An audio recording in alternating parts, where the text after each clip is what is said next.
Richest Roots drink works for menstrual cramps and pain, migraines, fatigue, stress and tiredness, sinusitis, builds immune defense, bloating, enhances male bedroom prowess, and Richest Sorrel Roots drink works against all types of cancers and tumors, memory loss, high cholesterol, insomnia, nervous issues, flu, and many other illnesses. For your Richest Roots drink and Richest Sorrel Roots drink, contact us now via WhatsApp at 876-528-9534. Richest Roots drink and Richest Sorrel Roots drink. Richest, a true Jamaican experience. Your style and your flavor make the city rock. They must say the season come out with a bang. Coach Minzy, best round here. Remember that.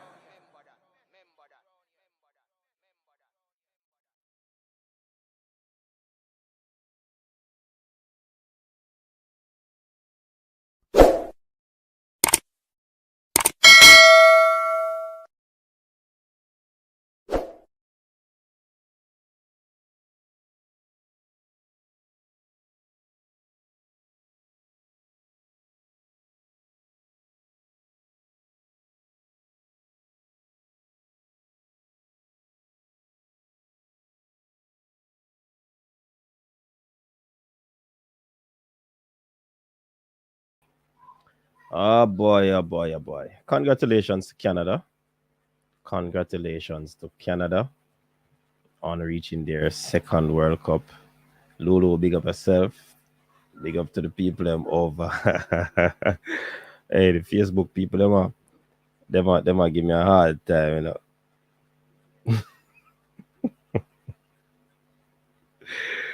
A man just tag me in a post, every kids are falling out. Oh boy. Yeah, man. It's the end of the road for us from like you know, from a few games back. But you know, we're not wagonists. We're stuck with the team, and we believe that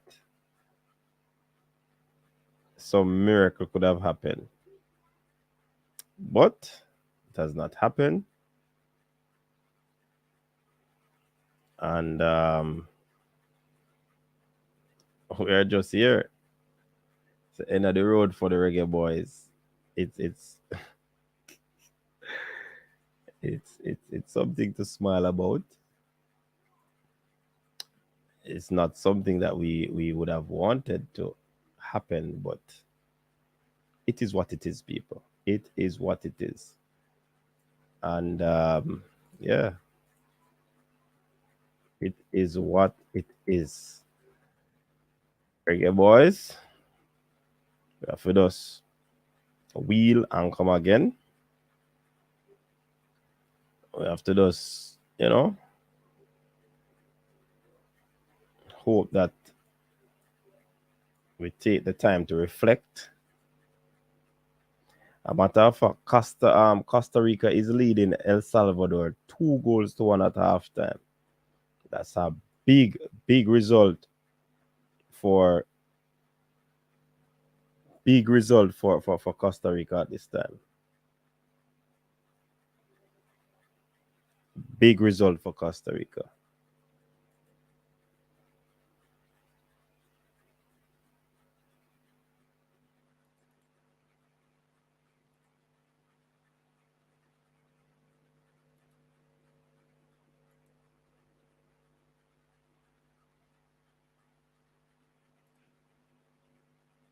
Alright, let me check the comment. Right now, Tapa, did they smile?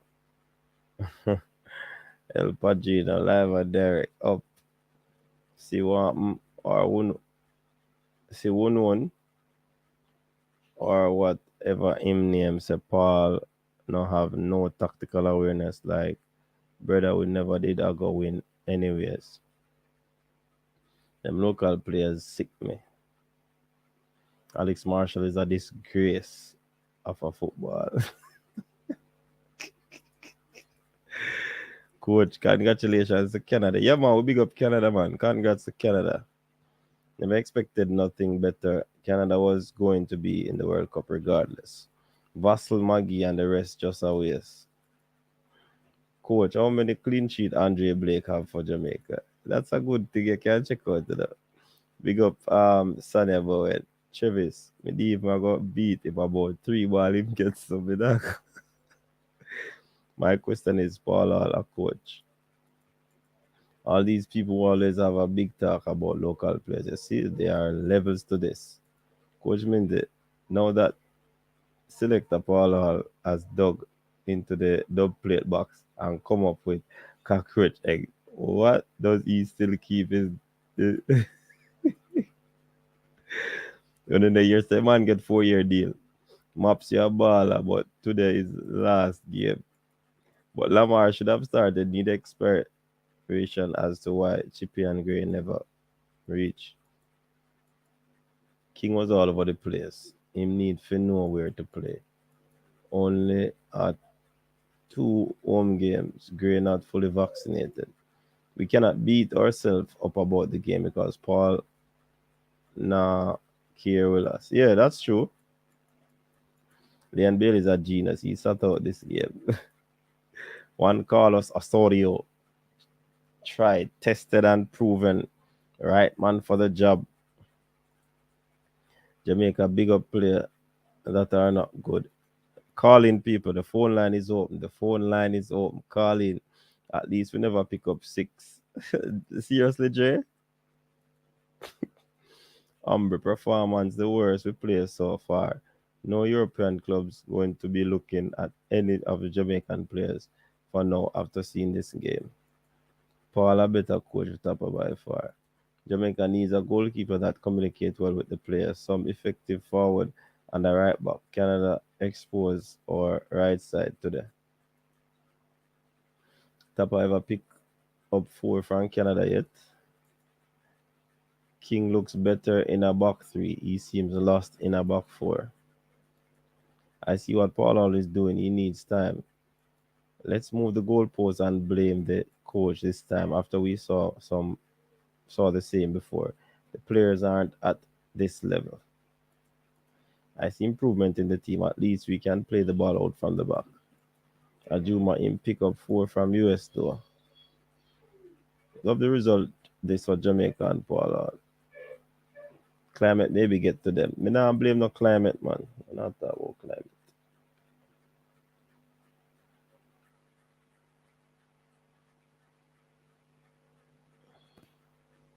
Carla, good evening. You're live on the coach's desk. We're there, I know. So you're not calling a far I'm laying around building a shelter, isn't it? That realize it, Lord. Irene, man, we can't go to Irene to talk to you, but we watch the program seeing. Yeah, man. What say you about this game? So, coach, you know what I feel do? No, me not pick up the voice. A street youth, man, I try a long time, I never call. Oh, street youth, yeah, man, pick up yourself. Coach, you know what I say? You see, when we are reason, we have reason on a high level. It's not we don't reason, you see me? Because here we go now. You feel like a coach and player and JFF alone to get the beat if we really qualify? What you say, player, coach, and JFF? You think of them alone to get the beating? All stakeholders. Okay. Including the government too. Yeah, because then jar the hand for the JFF, you know, brother. But you have to look on it into, you know, you don't really want some people if you get blame, some of them have different levels of blame that they should get. Yes, so that's why me I say, you know, I'm not going to the blame game because here what we're going on. If we are going to blame, there are some people emotional and they don't want to hear say, yo, they don't want to hear say a coach is next. They don't want to hear say you forget the blame. Because of your friend them and you have them close. I don't say work, brother. I don't say work with you. You have to call a spade. So everybody, not only for people make the downfall like program come down like this. Yeah, man. So Me can't go blame JFF because remember, you know, coach, a long time me there on the thing, you know. Me go a JFF meeting, you know, because me they have a president when name Haga Brown, you know. Anybody who listen to your program would know him. Right. Them man they drop out. You say if them man they never drop out, nobody could tell me son him would be president. But that's not still. But you hear me I say, me know some of the things them in a JFF. You see, when time you have, remember say a man I go look like say Burrell our genius, you know. But Burrell could be genius without him get the backing when get. Okay. You feel like say JFF would want to go for a high level coach. But who are going to pay him? So that's why you see the government support weak. You mean private sector, everybody, brother, can hear one now. Private sector, me not single them out in the matter about the whole of them all like big company. You say if we did make a we qualified here like a Canada with the same process. So we go through hungry and qualify CMA so like Canada today. By a man, you hear how much $1 million out of sponsor come on from board. You don't have public holiday tomorrow. Where government not contribute nothing to the program. Because look at the man, you may say no coach. You cannot have people that come out of their house and Saturday go shop. And a man can't go. You see them can hold 20,000 people spaced out. Between grandstand and bleachers everywhere in a mass. You cannot tell me say stadium can hold 15,000 so it's comfortable. Of course you can. I want to your coach, me play ball, you know, me know it, coach. You play ball, coach? Yeah, what you mean? Coach, me play the cup, me play Super League, me play against like when I win knockout, we play against Arnett down there. And no, we got Tivoli go play them. No sweet like when you play in front of the crowd. We will have fear, I don't fear. Yeah, man, because give you a push. I want them coach, when time left for no Tivoli, you know, them tell me say me can't go back to country, you know. Me have to stay up here. Same thing I'm be Arnett yard. Anywhere me go, because coach, me feed off of fans, brother. That's why I mean I do good in that chain, and me not training Pele at match time ready. Coach, me know where fans do fear when the man on the sideline. And you look around and see some people where you say, you can't go back to the corner tomorrow. And the man will say, yo, you sell the game. You know, coach, me know how fans work. That's our big part. Coach, me see so much players stadium when me know say, if we have fans, we get over the line. You know, I will tell her that. If we have it, coach, you don't mean no one like me ask coach, here we go. It's what now? You gone, so we can't do that again. Here we have to go now. Start take money again. If the government and the private sector go buy into the program and then I go and do it for the next 6 years again, because you are going no coach. We have to go get a whole staff. Like when we say for under 14, go straight to the national team to develop some player to the next World Cup. The program was overrun. Where we say other where we are going, and we pick out 100 players or more. You get me, go coach? We say, what them youth, we all give them as much match as if I play against Grenada and Guyana all the while and Cuba. Or Cayman over there close to. Just make them have some practice all the while. And chemistry. Then we put pieces in our team. Coach, we can't go for the whole store changes at all time. We now go work. I'm going to fool make you see a mistake twice and expect different results. So, coach, we have to go have a set team. And when you look, we say, coach, you would have good in a strike. You better the striker we have. So, you can fit you in another piece. And when you fit you in another last minute, you have to go play some practice match with you well. Because when we identify you and we say, would I like you play for Jamaica? Why you accept that from now? No matter where you when they come on the World Cup qualifier. It's that. Because all of them talk about local base and 98, that will never happen again in the coach. Because 98 team will be a local base, you know. And then get 50 at match. Not as a youth start play with a Jamaica now, a primary, what you call it? USL or MLS, one of them club they gone with them. once them a play.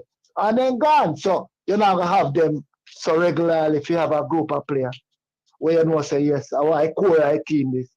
It's not gonna work so good. So we have to identify some player every FIFA date, every break, we get them and see much we can get out of them at that time. Yeah, But the real. program we have to have a vision and an overall the program right now. That's true.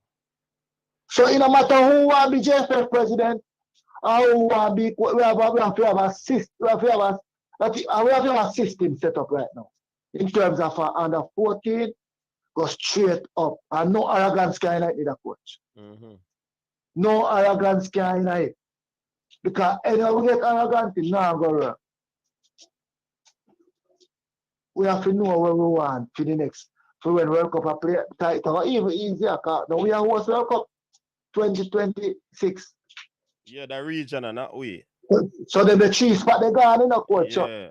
So we don't must have 16 more to Yeah, man, them are do a qualify and 3 teams are gonna make it. But if we slip, we slide in our cars right now. Next team, they must then start prepare already, you know. We know that me I tell you that yeah. if you look Panama, they are ahead of it. If we almost see El Salvador play, I just fit them one fit. Yeah, coach, you have to know what it's not. Costa Rica on the verge to top player. And then we never got playoff. And you know who never play Costa Rica play against New Zealand and then beat them. Yeah, man. And go we Costa Rica no go listen to South American team enjoy with them. So you know they would have play against Colombia or them side. They were talking hard to beat them side. Yeah. Woman away. But coach, me say the next 3 spot I go there. So if we can set up ourselves to give one of them 3 spot the Phoenix World Cup. When 3 teams get qualified already. Can 3 teams qualify already, no? Because you have Canada, US, and Mexico when have to play now. Because them are worse. Yeah. So they will get the automatically 3 spot. No say it all go. Yeah, man. So the next 3 spot now for CONCACAF. Them still give me 3 spots here, man? Yeah, man. Okay. So the next 3 spot for CONCACAF. So when I say Costa Rica, they won. And Panama, the 2. So the team, El Salvador and Honduras have to fight the next one. And then them team that start prepare already. Okay. So me want to know what we are going to do. I World Cup can't come so close to it, coach. If I don't both you have to take. Go watch Jamaica play again. I don't joke. World Cup can't come so close to it. And we can't go watch one match at Miami, coach. Or Mexico. Or Canada. With Jamaica play against Germany or somebody. I support football now, man. We have only more talent than that, coach. Yeah. But you see, right now, Alfonso Davis are something that he man upon in live a pure excitement to them Canada flagger, wrap up tonight, a pure excitement, Alfonso Davis. You know, am I going to play? No, in the team of a World Cup, so I'm going to recover for that. Then can't let him. Oh, me know they can't let him, but I want that more get better. Yeah, man, then man, a whole part new scientific ways of dealing with stuff, you know, so. Oh, yeah, for my boy, they don't come back and play and score a terrible goal yesterday. That means Alfonso had a problem. Yeah, man. All right, we see more people at Call Street Youth, so we're going to free up the line and get some more voices in here. Tell the people let's not get emotional. Let's look forward. Nobody really both get beaten and who are better coach. And I said, that not going to help right now. That not going to help for you. With the pressure, well, 2026 we have to look forward to right now. Yeah. If we talk about it, right now, I don't want to hear about it. We have to look forward. Yeah, man. But we have to review the game still. We have to but we see that. No, coach, but we can't talk about what happened against Canada when they played on here. Now when we got Mexico. You know what, we have to look forward now. Because I still mean them, coach, we have to come with, because some man is attacking a coach and no. Then have, if you say, take over the team, some man will come. Take over the JFF, then have a plan. You know, when I send you a coach and you don't have no plan. That's true. Yes, so I give my way forward. I can cost the team and cost the FF more. But I give my way forward. I hope we make it to 2026, I look pan right now. Yeah. And that's the way they may look pan. So give some more of them a call, but just make them tell them say don't get too emotional, because I don't got it. All right, coach. Yeah, man. Big up yourself. Yeah.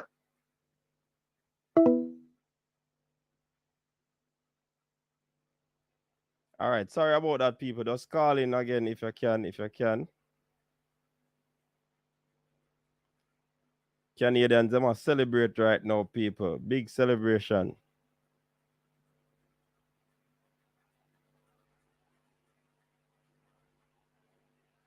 All right. The caller come back in there. Caller, good evening. Man from Bronx, New York. What's up? Yo, man, how do you, coach? Bless up, you know. What go on? Yo, be honest with you, this is the worst game we played so far. The worst game we played so far. Yeah.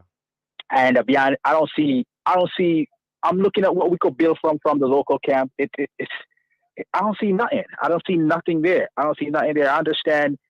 The caller before want to look on the positive end, and we trying to give the local players some shine to see what's going on. But I think they just they just shot themselves in the foot. Because the whole point of giving local players a chance is to expose them, see if we could get them on the international scene, as well as trying to build a local program. But after any European club or any club overseas see the performance of Jamaica playing, they're not going to look at the local players. Mm-hmm. They're really not going to do it, because they literally play like they're kindergarten. Like they can't even pass up a clinical pass without turning their body to make a pass predictable. I'm watching them turn their body for. It's like, what the hell is going on here? It's like kindergarten level, primary level football was playing on an international World Cup qualifying, even though we weren't going to qualify, but on a level like that, it doesn't look good. Yeah. It really doesn't look good. And I'm seeing, and I'm expecting that, okay, we're not going to qualify, but I wanted us to finish strong, just say, yo, listen, this is the program, this is what we're looking at, this is what you're going to look for the future. Mm-hmm. To even get, the fan base, to get people behind the team and said, okay, we didn't make it this time around, but we're looking good in the last 3 games, and just build some camaraderie and build some support for the whole program, and said, okay, yeah, the next time around, even going to this next league that's coming up, I have a brain for right now. The Honduras no, the next league that we were looking forward to, Nations League. Nation League. We don't look good going into Nation League. We really don't look good. Yeah. We really don't look good with this kind of performance. I don't know how fast he could turn it around, but if we're going to count on local-based players, this doesn't look good coming from the local camp. Everybody was gunning for local players. I be on the fence. I see what they were saying, exposure, but after this, I can't. We all see majority of the team was packed with local players. I realize that we just don't got the quality from local base. Mm-hmm. A lot need to be done for Premier League. I mean, the quality is just not there.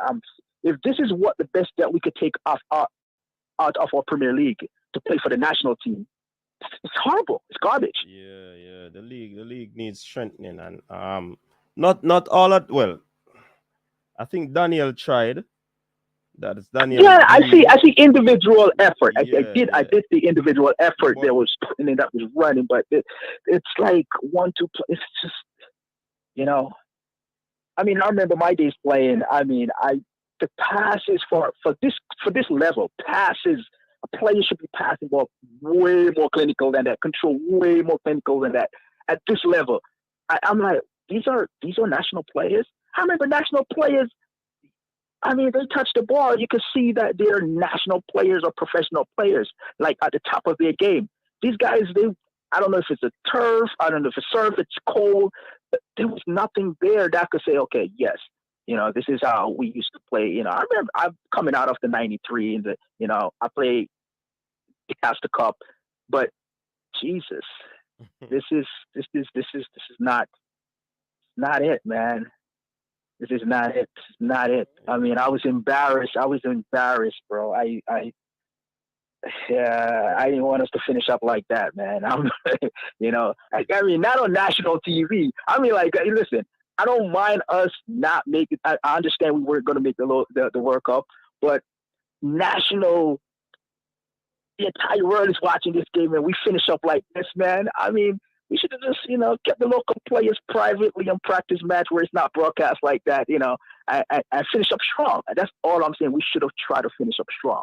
Yeah. I understand he wants to see the team, but he could have seen the team, the local based players at a different avenue. He could have did that, not like this. That's all I have to say. And All I just hope, like that's a miracle happen, and for Nation League, something that we do better. But thanks for everything, man. I've been listening to you, watching you. I always flip between the YouTubers and everything, but you're one of my favorite channel here. All right? Yeah, man, respect. And what's your name? Oral Smith.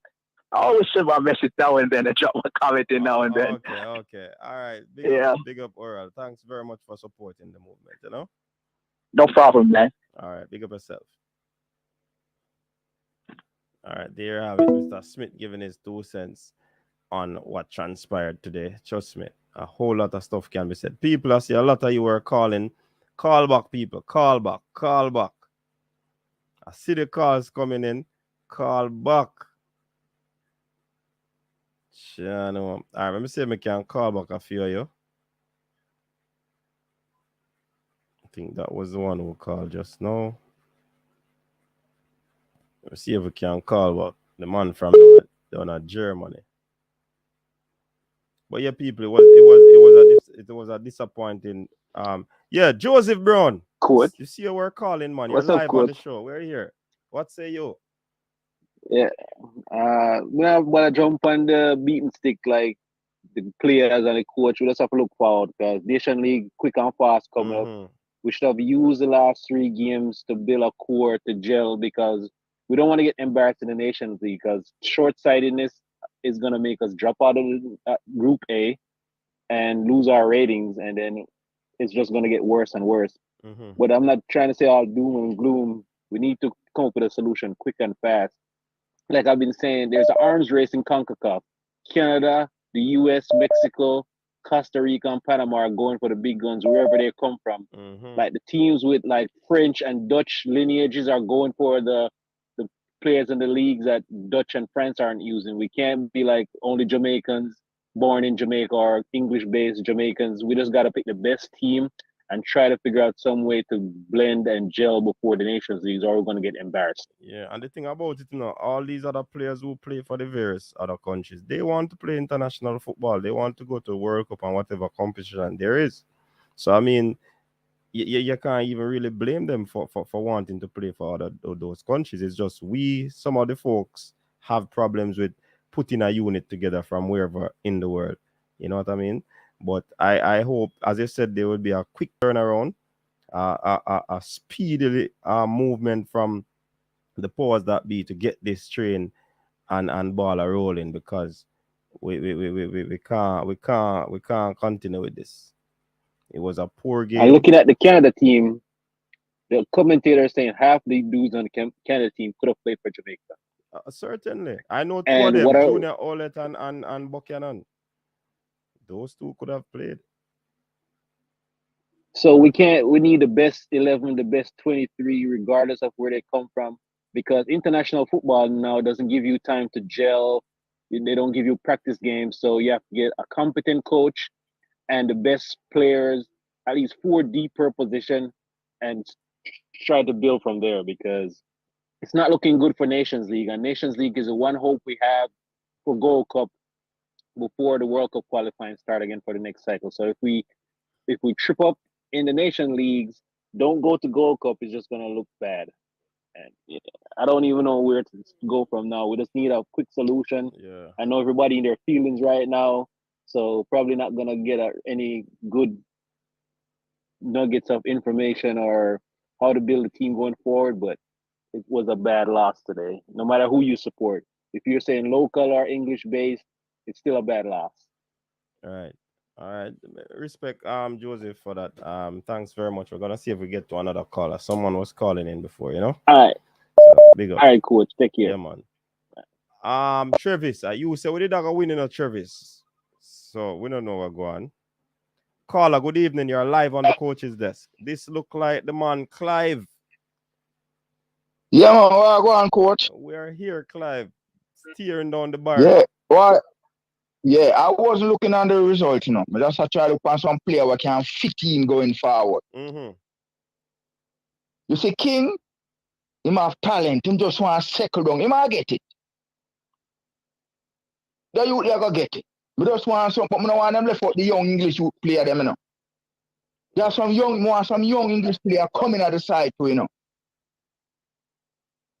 Coach, I gotta tell you this today. Remember the last time I tell you about the local football with the money and people laugh, I come out here to me attack. Now I tell you one more thing. You see if Ricketts don't left the football program, he not get no sponsor. They not sponsor him. Okay. He have a problem. You see the problem them have? Them say him anti-give, so them not give him no money. Remember I have a lawsuit to the man when he sue him for call him certain name? Yes, and I that them have against him. The corporate have it against him. Make me have years for the ground, so them not give him the money. Okay. So Them not give him the money. That's what your sources are saying right now? Yes, man. Okay. Remember, him have a lawsuit to the brother, Him lose it and them not tell him lose the case. Yeah. Yeah, man. And them not tell FIFA to get him out, Remember the people them down at Jamaica, they can't tell FIFA to get him out, Them people that powerful, and them say them not give him the money. So best thing for him do is walk away, left the program. I bet you when him walk, you see a sponsor coming. Them not give him $1. Wow. Yeah, that them against him. You know them people that when them say them powerful, when them say hey and that. And them have the money, and them have the power. And him lose the case. And them have it against it. So if just walk away and leave the program and the program place, because no matter what him do, him not get no sponsor. Because him a there die. So them just need to just walk away and look at football better. And that them against him, coach. I tell you. Okay. Yeah, but me tell you, man, I look who I go on and big up yourself, you see me? Because, more time I even tune in, because remember, say, work, back to work now when I work at home again, but yeah, you man, don't know. Yeah, man, we know it. Yeah, you see me? Yeah, man, bless up yourself, coach. All right, big up yourself. All right. Clive Smith. Yeah. So, Clive Smith is saying, according to his sources, he might have years on the ground.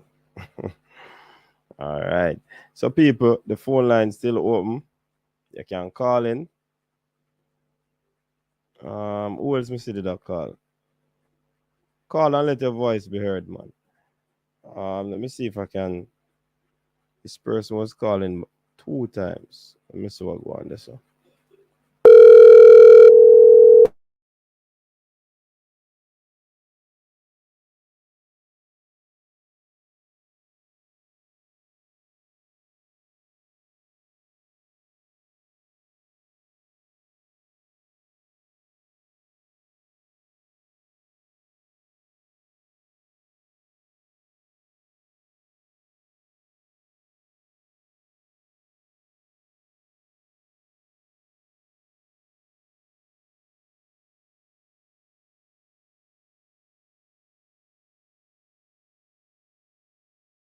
Yeah.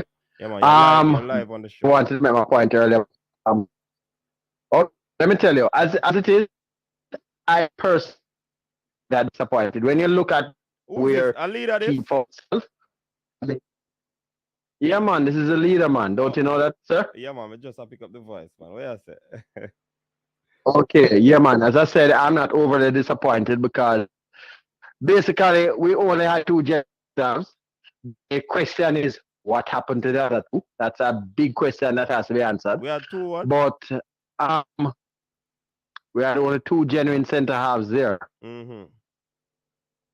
Right. The other question now was what happened to the other guys? What exactly went wrong? But that's another story. But if you look at the team, basically, I can say for the first thing, to be honest, somebody had mentioned something before, and I think we have to seriously look at it now. In the past, I said, Kemar Lawrence, well done, but we need to look forward. Greg Lee has I think he'll be definitely making a positive impact going forward. At this stage, Andre Blake, thank you very much. I'm not putting out of the program, but I think we need to do some rotation now and look out there for someone who can, help to put a little pressure on him. Okay? Right. Apart from that, the team, you saw glimpses of the same usual thing that, yes, they can possess the ball and they can move forward fairly fluently, right?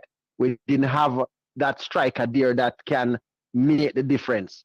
So that also exposed the difference with the local players and the international. It's not every local player is going to make that step up as easily as I think King, and even Lamar Walker. Some of them, they make it a little bit easier when they make that step up, right? So we need to look and give a couple more of these guys some chances to see who can make that step. We're not sure as yet, but there is a team there that we can build on. That is what I'm seeing. And people have to put it in the back of their minds right now that 2022, 2023 is the time to get yourself ready, because by the time we reach 2024, that's when the qualification again. They're going to start in 2024 and finish in 2025. So that is important. We can't start the fiddling around then. So whatever happens for the Nations League, we have to have that team for that. And after that, I think we have another international window in about September. Then after that, nothing else till the following year about March. So we have to look at this. You understand? And then after March is June. I think that's what it's so we don't have that many windows that we can call our players for. Okay. So we need to go forward. That's all I can say at this stage. But you see, there's a template there. If it's going to be Paul Hall, I don't have a problem. So right at this stage, because we need to get up. Go on. We hear that Paul Hall has been confirmed in the position. Is there any truth to that? On a 4-year deal basis. Basically, I think that people in the JFF are very warm towards having him there for a permanent deal. I can't for sure. I know that Paul Hall has already put in his plans going forward. He's already started to make contact with players overseas to fill certain vital positions. Mr. Blake, think about it. And he's not talking about. All right.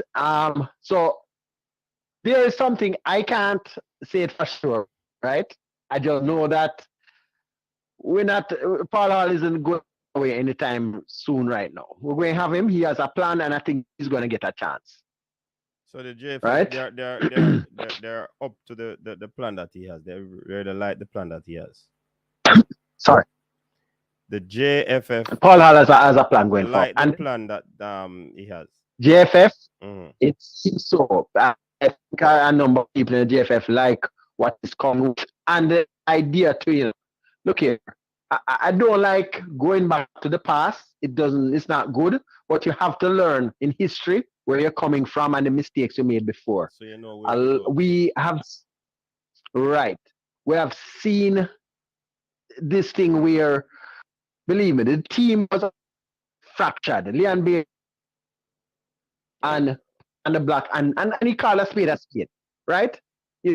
When he's speaking about Eagles, we know that there are issues that were always there. We saw it on the field, and it was not addressed by the then coach. So you know some right? of those issues. And I think it. No, I really can't. There are some basic things that you would see, Let me tell you what you would see on the field. You would see things when the free kicks are to be taken. You have certain players going, demanding the ball, taking the ball, wasting it. You understand? It's not their forte. They are not the best at that sort of thing. And then they go and demand these free kicks. These are in the matches. We know the players that usually do this. And they normally boss off other players, them like, I make them know, say, I mind this. And it is there. It happens. And we have seen it. We know the players that do this all the while. We know them. right? I'm sure you know exactly who we're talking about. It's one or two is not one individual. There are at least two of them that normally do this, and they have never been able to do much out of this, you know. So at this stage, fracturing of that gang of a number of players, right? And I think we see some of the others that are there wanting to play and trying to make a difference. And I think this is the way forward, right? So all I can say is the difference with Paul now is going to be selecting. We see he doesn't have a problem to select locally. He doesn't. You understand? He doesn't look at it that the players that are born in Jamaica, born in England, that there's a difference. He's just committed players from wherever they are coming from. You understand? Okay. Because if you listen to the thing that Ravel said, he wants to win something with Jamaica. I don't think if you really look at it, a lot of people don't realize, that Ravel Morrison not just coming here the other day. Ravel Morrison has been here and him been seen in the back a pickup a go on. It's a down-to-earth youth. He's been here years before. You understand? A lot of these other guys been coming here years before. So I don't think it's in. A lot of people want to say that, because they are born abroad, we must, embrace them. Look here. A lot of these guys, when they grow up in homes abroad, they grow up in Jamaican homes and they see themselves as Jamaican. So we need to embrace them as our country, right? It's out of many one people, right? So in terms as of I the said, game, going forward, we need. in terms of the game, though, leader, Paul all emphasize performance over win at this juncture in the qualifiers. But when you look at today's performance, was it up to standard in terms of how the team played? Because they seem Look out of here, sorts to me, whether it be the condition or coach. What the team? No, the team that went out there. To be, as I said from the start, you're going. You didn't have any option.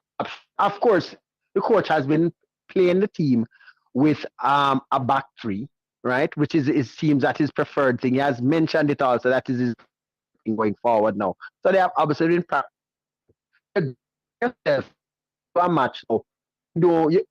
You're going to be playing now with a makeshift backline. No man, you're asking for trouble. You are asking for trouble at this stage. And then now you're going to be going into a country with very low degrees with a number of guys from a tropical country which has no experience playing in those temperatures. I'm sure that under different circumstances, we might see Nicholas Nelson looking much better than he did by the same, because Canada is not the best place to have your debut, so to speak. Right? So I'm willing to give these guys another chance to see how they look in the final match on their home ground, right? And see how we do there. Because it was really a baptism of snow, of ice. Right? It's not a nice for them. So Paul Hall has an idea. Anybody that knows football can see the difference in how the team looks compared to how it looked before. Because if you look at how even the players felt after they played the other day, drawing the match, right? They felt very good about themselves, about the match. Think about in previous matches when you have them even draw a match. You don't have that camaraderie. It's not here. There is a difference. And this is what you want now going forward. So we need to build on it. And we can't. It's now, this year, and starting again 2023 because it's 2024 that we start again and finishing in 2025 right around near December. Because 2026 is when it comes. We're not having time, I'd imagine. We don't normally do. So we need to do what we have to do right now. Get the guys, or whatever passport issues, we need to get all of those out of the way urgently because the Nations League is their first big test. Then you have another window, September, and then nothing, I think, until either March or June the following year. So we don't have a lot of time to really put these teams together. So when a lot of people are saying, oh, bring, have the guys training and so on, once a young player looks good, after a while they're gone. I'm sure we're not going to be seeing Richard King as a local based player. I won't say when, but a little birdie tells me he'll be making a trek what most players normally do, right? Okay. I have a feeling on that. Feeling, and Zimini's also a very strong feeling on that also. So we're going to be seeing a lot of the players we're seeing now that people will be saying, oh, make these local camps. Until you by December this year, scratch King, scratch Zimini's out of your books with that. You're not going to see them. I think Pusa might very well be in that also. So, it's something where you're going to have to use international windows carefully, right? Use them carefully and select who the players that you are going to be bringing in carefully. Mm-hmm. So we know what we're doing. We don't have a lot of time in the past where, we could have done certain things. That's not going to happen anymore. So, we'll see what happens here. Okay. All right, leader. Big up yourself. Thanks for calling. So that's my thing. Yeah. All right. Yeah, man. Okay. Real talk. Yeah, man. Cool. Right. All right. So there you have it, people. Sir Maxwell sharing his insights on what is happening. What say you? Any more call online? Line is now open and free. Get your calls in. All right. So, I see Bravo saying that if they can't play away from home, then what is the point? I think that is a point. But on the other hand, you're talking about debut away from home for some of the players, or starting the first start away from home. We definitely would want to see some of these players in a better condition to see how they will actually play, to be honest.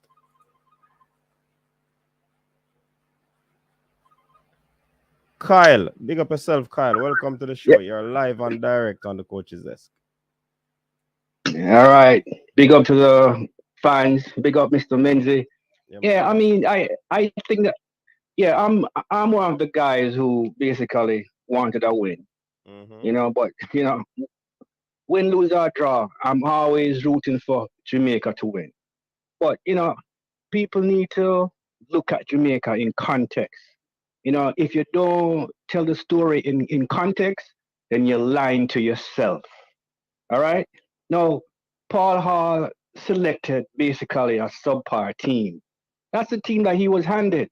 Leon Bailey's not there. Gray's not there. So basically, he has to use these locals. And when you look at these locals, look at the forward line. Look at the forward line and look what you see. You see, what's his name? Who we have now? Oh, Bygrave. Yeah. The forward line, we have Nelson. We have Nelson, Green, and Bygrave. Right, these guys didn't play together in the last game. So where is the chemistry? Right? Where is the form? These guys haven't played together in 3 consecutive games. Look at Canada team. That same starting forward line played together consecutively through the whole campaign. Now, this is what I'm talking about. When you look at both teams, the consistency plays a role in where they are. So if people expect the locals to just come together in one game, in subpar temperatures, and give them a standout performance, we're not being honest to ourselves. We're not, looking at things in context. Paul Hall, tell you what he's doing. He's rebuilding. Bailey's not there. Gray's not there. Come on. Give him time. And from what I saw, with all of the with all of what Paul Hall had to work with, we still performed decently. We put the ball together, we passed on the floor, and we tried to make it a game. And that's what I was looking for. You know what I mean? That's what I was looking for. I mean, the locals, we have to be honest. We need to have the locals playing together for a period of time for them to find form and consistency to reach a World Cup or a world class level. You know, if you look at the JPL, they play at a slower pace. You know, everything is just like what 2 seconds off, and those 2 seconds are like 100 meters when it comes to playing football. You know what I mean? It's a different standard of game. So, you know, people need to be patient, give Paul Hall his time, let him build his team, because him still have to, you know, like what Lazzaroni said, hack and chop to get his team together. You know, Honduras, you know, we will do a little better because we are home, you know, and we have our support behind us. But, you know, don't be too hard on the locals. You know, give them time. And I wouldn't even be too hard at the Jamaicans who live in the other parishes of England and the USA, because it's the same thing. They have not been together for a long period of time to have consistency to give us a world-class performance. And this didn't start with Hall. This has been going on from Tapper days, and Tapper was famous for that. Tapper used to change in team like you change draws. Nobody could tell who is going to play next. So, you know, let's just wait, settle down, keep our heads calm, look at things in context, and give Hall his time. We played decent. That's all I have to say. All right, Kyle, big up yourself. Thanks for calling. Come at the man. All right, take care. Come at the hour. Then we talk about Cranky. The last colors we played decent, coach. I am trying to figure out what does decent means in the context. You know, I was going to ask him, but honestly, we just never want to. So, coach, if we get 6 love, Kyle, which is what we should have get, coach. Put it in the comment section, Cranky. Kyle, explain to us what do you mean by decent. Yeah, I need to understand that because I'm confused, coach. I'm confused. The whole idea of what decent entails is eluding me. Okay, if I played okay, that means I was in the game. I had an opportunity, maybe better than I am, but you know, I feel good about myself when I leave the field. I am not sure I felt good about ourselves when we left the field. I would write at the college write about this though, which is we can't get overly emotional about the outcome and to some aspect about the performance, because we expected something like this, right? We expected it to be a challenging game, you know, difficult temperature. The field was atrocious, which is very surprising for a supposedly developed country to have a field like that. The field was really bad, actually. I thought it was stadium field, to be frank. The players didn't lack effort. And even though I was teaching Bygrave in the comment section, I thought he worked really, really hard. Yes, true. But there were a couple of things. One was his hold-up play was not there. Towards in the second half, he was completely starved of any balls. And in the balls he got in his direction, he didn't put himself in a position where he could hold up the ball and bring his midfielders into play, which is difficult to do when you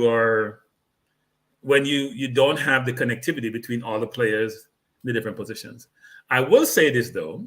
I think I text this to you, which is 2 players to me stood out in that game for Jamaica. Was Ravel and Greg Lee. And I know we're going to go back in this whole thing about foreign versus local, but it was very obvious those 2 players separate themselves from the rest of the players and were at a different level. And my friend Mariapa, thanks for your service. We appreciate it. You fly all the way from Australia to come play for me. Shows your commitment. I'll tell my coach this if you want to keep the job. There is commitment, quote unquote, in quotes, and there is capability, ability, differentiating quality. So I could be the most committed player ever, but if I don't have differentiating skill set to allow me to compete at the highest level, yes, I love your commitment, but I can't use you because you're not going to allow me to have the best outcome or to win. So even though I think every player on the field showed commitment today, and I'm sure a lot of players in the camp are showing commitment, the coach has some tough decisions to make. Now, he may say, look, these players are getting their appetite wet. They're going to come back into the fold. I'm going to nurture them, develop them, position them really well. And that's all good. But you're judge an outcome. And the conflict you have as a manager is this, or a coach is this, which is, I am judge as outcome, but I want to develop the program to a certain way. And I want players who are committed. Those things are not in sync, frankly. So if you want one, you may have to sacrifice the other. And right now, if you have a bunch of committed players, but not at the level that you need to compete against the best team in CONCACAF, you're gonna have difficulty keeping the job because the media, the fans, the YouTubers, everybody's gonna call for your head. If you have the record, because his record is as bad as it gets, coach. He has started off extremely poorly, and I admire his desire to make sure he has people who are committed to his program, whatever that commitment means. But he also has to balance that with having the players with the ability to compete. And right now, and today can't be the sole determinant of performance. People get excited about El Salvador game. But as we all talked about, El Salvador was not the best team. And he had more of the more senior players like Lowe, who are locally developed, who were in that game. But I do think he has some tough decisions to make. How much do I tinker in new players and balance the team out versus playing a bunch of locally developed players or JPL players and having what we have today? Because today was people think that we played well today. There were periods of time where Canada sat back and allowed us to play, frankly. And so, but we didn't really threaten their area. How many saves did their goalkeeper make in the game? That's they were dangerous. And they were running roughshod about it. I mean, at least I realized that Paul Hall did realize after the first half completed that the right side was wide open. Wasn't totally much better in the second half. But that they come into the right side as if it was a strainer, and they were rampant down the right side of the field. Their left side. On the other side, we had Greg Lee playing over there, who was very athletic, does have capability, and played well. So I think Paul has a tough job. I don't envy his job, coach. If he's the one that's retaining the position. I'm hearing rumors about him getting a 4-year contract. Yeah, I'm hearing it too. We heard rumors that Tapa was fired too, and it take like weeks and months. So yeah. Don't listen to what you hear. So once it's out there, it's out there. I think it is on that trend or trajectory. These news normally get out. Yeah, I think the JFF testing the water. The JFF test the water sometime and put it out there, leak it, and say, let's see what the response is going to be. Yes, if it's too adverse, maybe we'll pull it back. We never said anything in the general public, so no one can say we gave anyone anything. It's all rumors. Mm-hmm. The JFF is being coy. Maybe they're testing the waters. We'll see. All right, so Data Boss with this super chat. Green no look too bad as a JPL player. Bygrave poor. Marshall weak and Nelson. I don't know them memes I mean. But big up team on that. I saw a comment that I wanted to put up there. Oh yes, I found it. Cranky, what do you say about this? Perfecting a system or philosophy is mission number 1. Once this is done, finding and fitting players in the system becomes easier. Mission number 2 is getting the players as many games as possible to get or to gel. So what do you think about that comment? Well, I agree and I disagree. So if you want to prioritize what you need to do as a program, you first have to fix your head, the top of the house, the administration. That's where it starts from. Everything else follows, right? If you want to fix anything, in any company you have a strategy. You have to employ a strategy. You need strategy, you need talent. It's people and then the strategy, and then you go execute. So we need to fix the administration to have the right people in the right seat. Then you need to formulate a strategy. And part of the strategy will be a manager or a coach and what system they employ or deploy in terms of their national program. But unless you have the right administration in place, the right strategy in place, you can have all the philosophy all you want, but if you don't have the players to fit into your system or the players with the right capability, it won't mean much. Today was not a philosophical or a system issue. Today was a competence issue. Not even, I use the word competence. It was an ability issue. They had better players on the field. So when we played Canada at home, even though it was a tough game, we competed with Canada. Now I know it's away from home and the weather was not that good or bad weather for us anyway. But I don't think we competed as well on the field, given the capability of the players. And it was very obvious, Coach, very obvious who were the more seasoned players, the more seasoned campaigners, who played at what level based on what's on the field. So even if I'm a JPL player and I have a certain innate and developed skill set, and I haven't played at international level, it would manifest itself on the field at some point during the game. Mm-hmm. And I didn't see that from the players who were brought into the program. Even King, who I have lauded, I don't think King had a good game today. Yeah, I think he started, since it's from the last game that I saw, he held on to the ball a little bit longer than usual.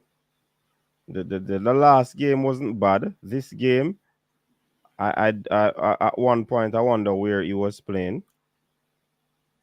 Yeah, I mean all the attacks. I shouldn't say all attacks. Most of the attacks came through his and Javain Brown's side of the field. Mm-hmm. And they were They were going behind Javain Brown as if there was no one there for some reason. Now I'm not sure.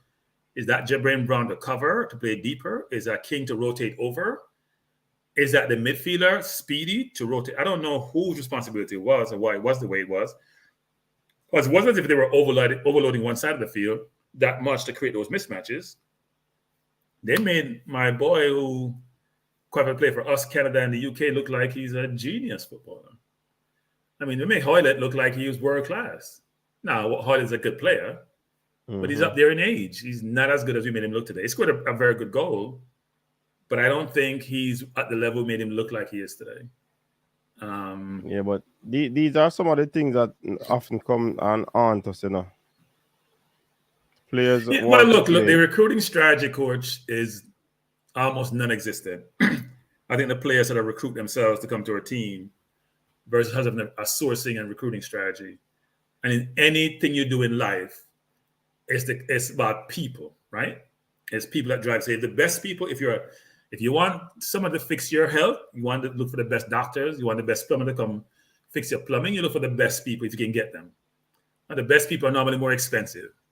So if you want to source the best people to come play for your football team, you may have to do things you don't normally do. Mm-hmm. Like you may have to track them. You may have to try to convince them to come play for you. You can't beat your chest and both say, boy, you're in the administration if you're going to get them passport. No, you go help them get their passport. You say, you know what, you don't have to worry about it. I'm going to get your passport for you. Just give me all your documents. You don't have them go from London from Newcastle or from Birmingham or from Liverpool to go to London and take 10 different vehicles. You send them by business class to Jamaica. Now, you may say you don't have the resources. So you work with them to work around some of those challenges you face. But this whole concept as if people are begging you to come play for your country, that's dead, Coach. You see, I text you guys something, Coach, which talks about everybody, Coach, is trying to pursue talent. There's a war on talent in football. Every country. England, you see now, is capping Walker Peters, who will never play for England in any competitive match as far as I'm concerned, World Cup or Euro. They have 5-6 right backs ahead of him. They cap him because they don't want to play for anybody else. They have lost Zaha. They have lost a few more, and they don't want it to happen anymore. And we beat in our chest as if we have world-class players, so we don't need to go track anyone or go source anyone. And we have the local Jamaican public who keep complaining about this foreign versus local, and local players are just as good. And we have coaches in Jamaica community say the same nonsense. And you just sit there thinking, what are you drinking? Or have you not been watching football at the highest level? People think that what they see when players compete against similar talent, that's indicative of how they can perform on the world stage. No, it's not.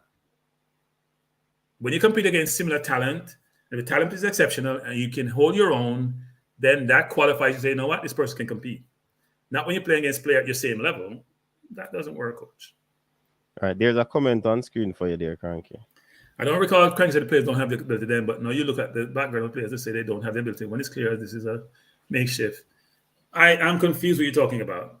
The conversation has always been about those who play at the highest level and how we source them versus those who play locally. I don't necessarily beat players about I don't care where the players come from so long as they're good enough. That's been my perspective.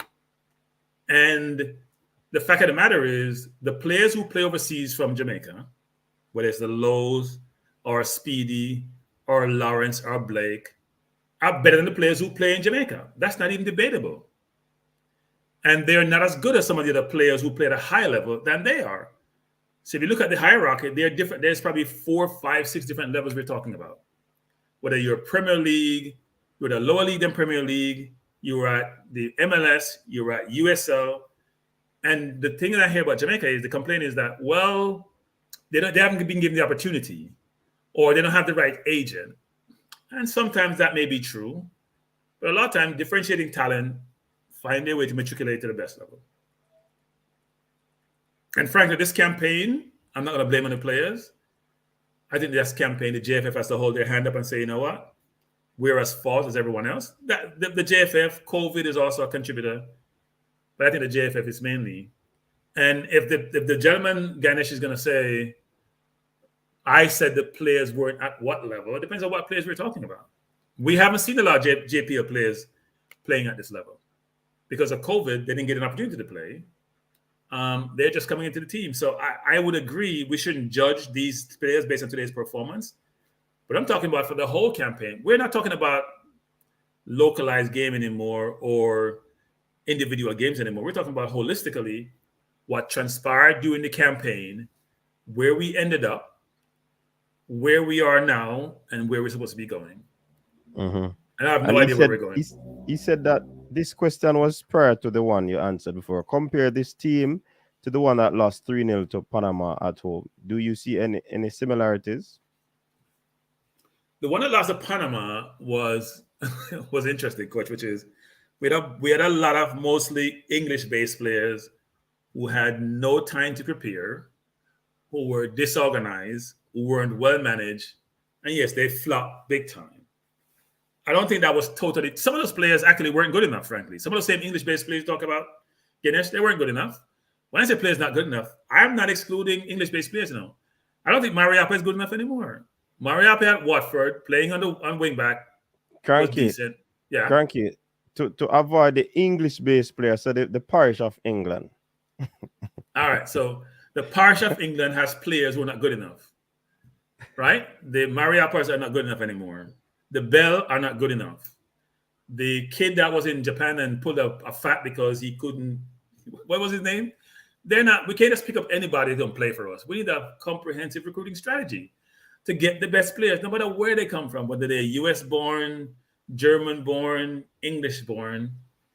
We need to get best players, or the best players that can fit a system to allow us to compete. And today, we tried really hard. Like first of all, we shouldn't blame those players, Coach, because they tried really hard. You know, the Bygrave person who I was giving a hard time, he ran his heart out.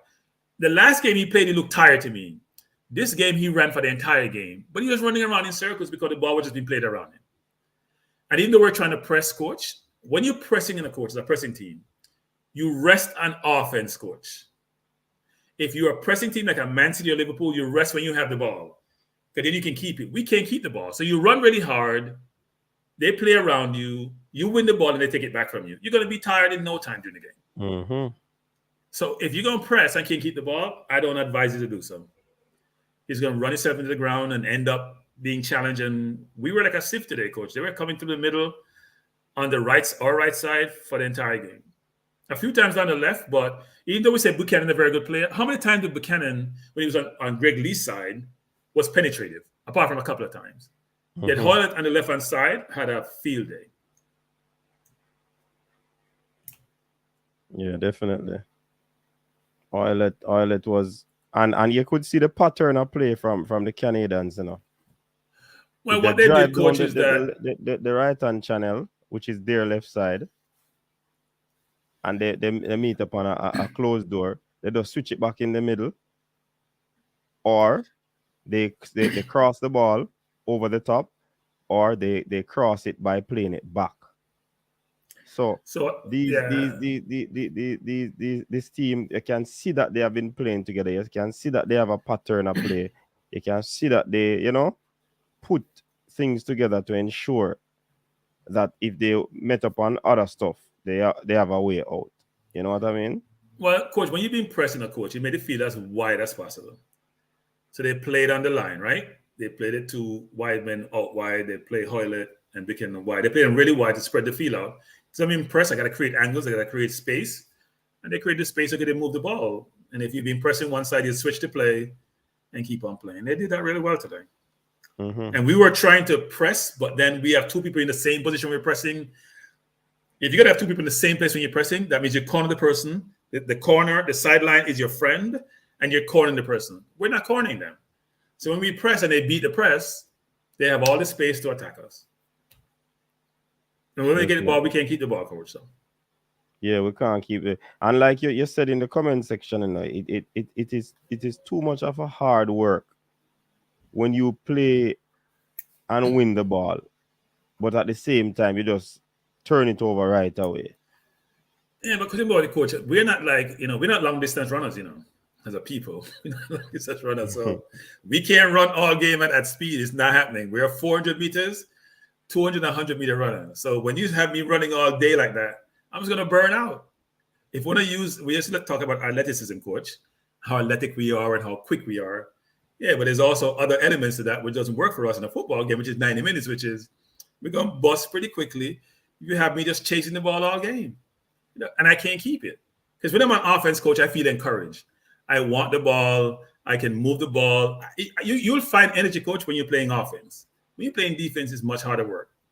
Chasing people all around the field, and that's what's happening in the game. We're chasing today. But I'm sure Paul Hall would have probably preferred a closer result and a better performance. But I'm sure he's realizing take some hits early to get what he's trying to do. His question needs to be, which is, when I observe these players, do they have the ability that I can nurture to get them to the level I need to get them to? That's the question he needs to answer. Yeah, man. We have Kyle coming on to challenge your cranky. Kyle, yeah, go ahead. You said I should Yes, answer sir. the phone, but I just see the missed call popping up. I didn't see it ringing. That's all right, man. No, I was just listening to my friend Cranky, and I was just getting peeved, you know, because I don't know. Cranky seems to contradict himself. You know, he says something and then he goes back and he just contradicts himself and says, no, but we can't blame them. Yet he blames them. You know, I mean, I don't know. Cranky drive me crazy. Kyle, You know? let me interpret. Kyle, let me interrupt you. First of all, you can't blame me if you pick me to come play for you. I do my best, but my best is not good enough. You can't blame the players. How you gonna blame me? I tried really hard. I run all game. Huh? Right. But you were saying at one point that, you know, that these players were, you know, XYZ and they were non-performing and blah, blah, blah. And then you come back and say that you can't blame them. So, you know, which one is it? Which one is it? Well, every game is different, right? Some games people give effort. Some games they don't give effort. It's time and circumstances. And if I play today and play as hard as I can, but I have the ability, that's one thing. If I come and play and I play my hardest, I run all game, and have the capability, it's a different thing. So the team that played against Panama, for example, wait one second, Carl, I'll just speak. Team that played against Panama, those are very good players. I'm not sure they put out their all in that game. So some of them had the ability, they didn't play at their best level. Today's team, those guys tried really hard. To me, at this point where they are, they're not good enough. Now they may have the ability to be better, but it wasn't showing up today. Okay, no, this is my rebut to all what you're saying. Be it the players in Panama or this present crop of players, we have to look at it in context. Were those group of players in the Panama game and these players, were they playing at a period of time consistently to give form so that they can give you a good performance? That's what I'm talking about. Because when you look at this team right here that played, there is no Low. Low has been a central stabilizing figure in the back, right? So we put in Mariappa. Okay, so we expect false right there. Then we put in two forwards who have never played together from since I've been watching football, Jamaican football. Okay, and then we expect them to give us a world-class performance? No. So, you know, my thing is give it context. Whether it's the Panama game with the English UB40 players who were just called in and thrown in that game and said, listen, play, which was madness, or this team right here, which Paul Hall is trying to rebuild. I expect them to, you know, give us a subpar performance. But what I would look for is what you are looking for. Did they fight? Did they run? Did they hustle? Did they try and pass the ball? And they did all of that. Because up to when that whistle was blown, they were still chasing that ball and running down like chickens without heads. And I give them credit for that. That's all I'm saying. Put it in context. Didn't I say they play hard and they gave effort? Yes, you did. Yes, you did. But how am I contributing myself? Crazy is Go ahead. Because maybe it's just that you have that slip of the tongue with saying that these players aren't good enough and we have to look elsewhere. No matter where we look, if we don't give them time to be consistent and find form, we're going to have the same results. That's what I'm saying. Kyle, what did I say about Mariappa? What did I say about Mariappa? You said it's time for him to go. Oh, okay. I'm not partial. I call it like I see it. Well, listen, I agree with that too. But then again, I want the context of it. It's time for him to go, but guess what? We needed him for that game because we didn't have Low. So we have to work with what we have. So, Kyle, you have to judge the entire campaign, right? We came to this campaign very optimistic, given what we thought was the slew of players we had at our disposal. The best team on paper. The best team on paper. We thought we could compete with anybody in the region with regards to any team. But as I said when Coach was talking, asked the question about style of play and pattern of play is the first thing we need. And I said the first thing we need is a capable and competent administration. And it starts from there. So we can blame the players all we want. We're going to right people in the right seat, making the right decision. Right. We're going to have challenges, even if we have very good players. I have a point to make with that though. When you look at the administration, right? Look at CONCACAF from top to bottom. We are basically second to last. And I've been putting up this theory with my friends. Okay. When you look at where we are, that's where our administration is in CONCACAF, second to the bottom. Canada is at the top. They have a world-class administration and it goes down. USA, Mexico next. And then you have third and fourth is either Costa Rica or Panama fighting for that.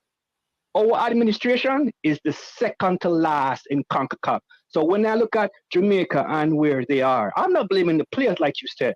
I am looking at that table and saying the JFF administration is second to the bottom. We are competing with Honduras for last place. Just to throw that in. Look, I think 3 valuable points. Winning 2-1 over El Salvador. Who won? Where are they? The old players, the average of 50 years old team. We call them old players. They're old. That tells you something about their administration then. The administration doing something right. Right? Not only administration. That's how I look at it. It has to be coaching as well. Well, the administration implement all of that. The coach would have to be out there motivated. Even if he's not coaching, he's managing, he has to be out there motivating these players. Right. But my point is that the administration have to support that. Yeah. Yes. Look, I do think we have failed in all 3 aspects, whether it's administration, coaching, managing, and or players. And our position in the tables is reflective of is indicative of how we have performed across the board. So I don't think we should be surprised. We shouldn't be surprised. All right, Kyle. We see our next caller calling, so I'll give that person an opportunity. All right. Yeah, man. Take care. Yeah, man. Big up yourself. All right, just say caller. I'm gonna call about this caller to see what the caller was saying or is saying.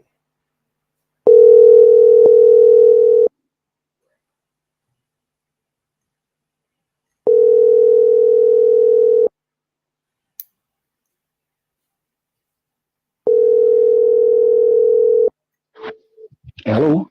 Caller, you just called the coaches desk just now. What say you? Hello? Yeah, man, you're live on the show.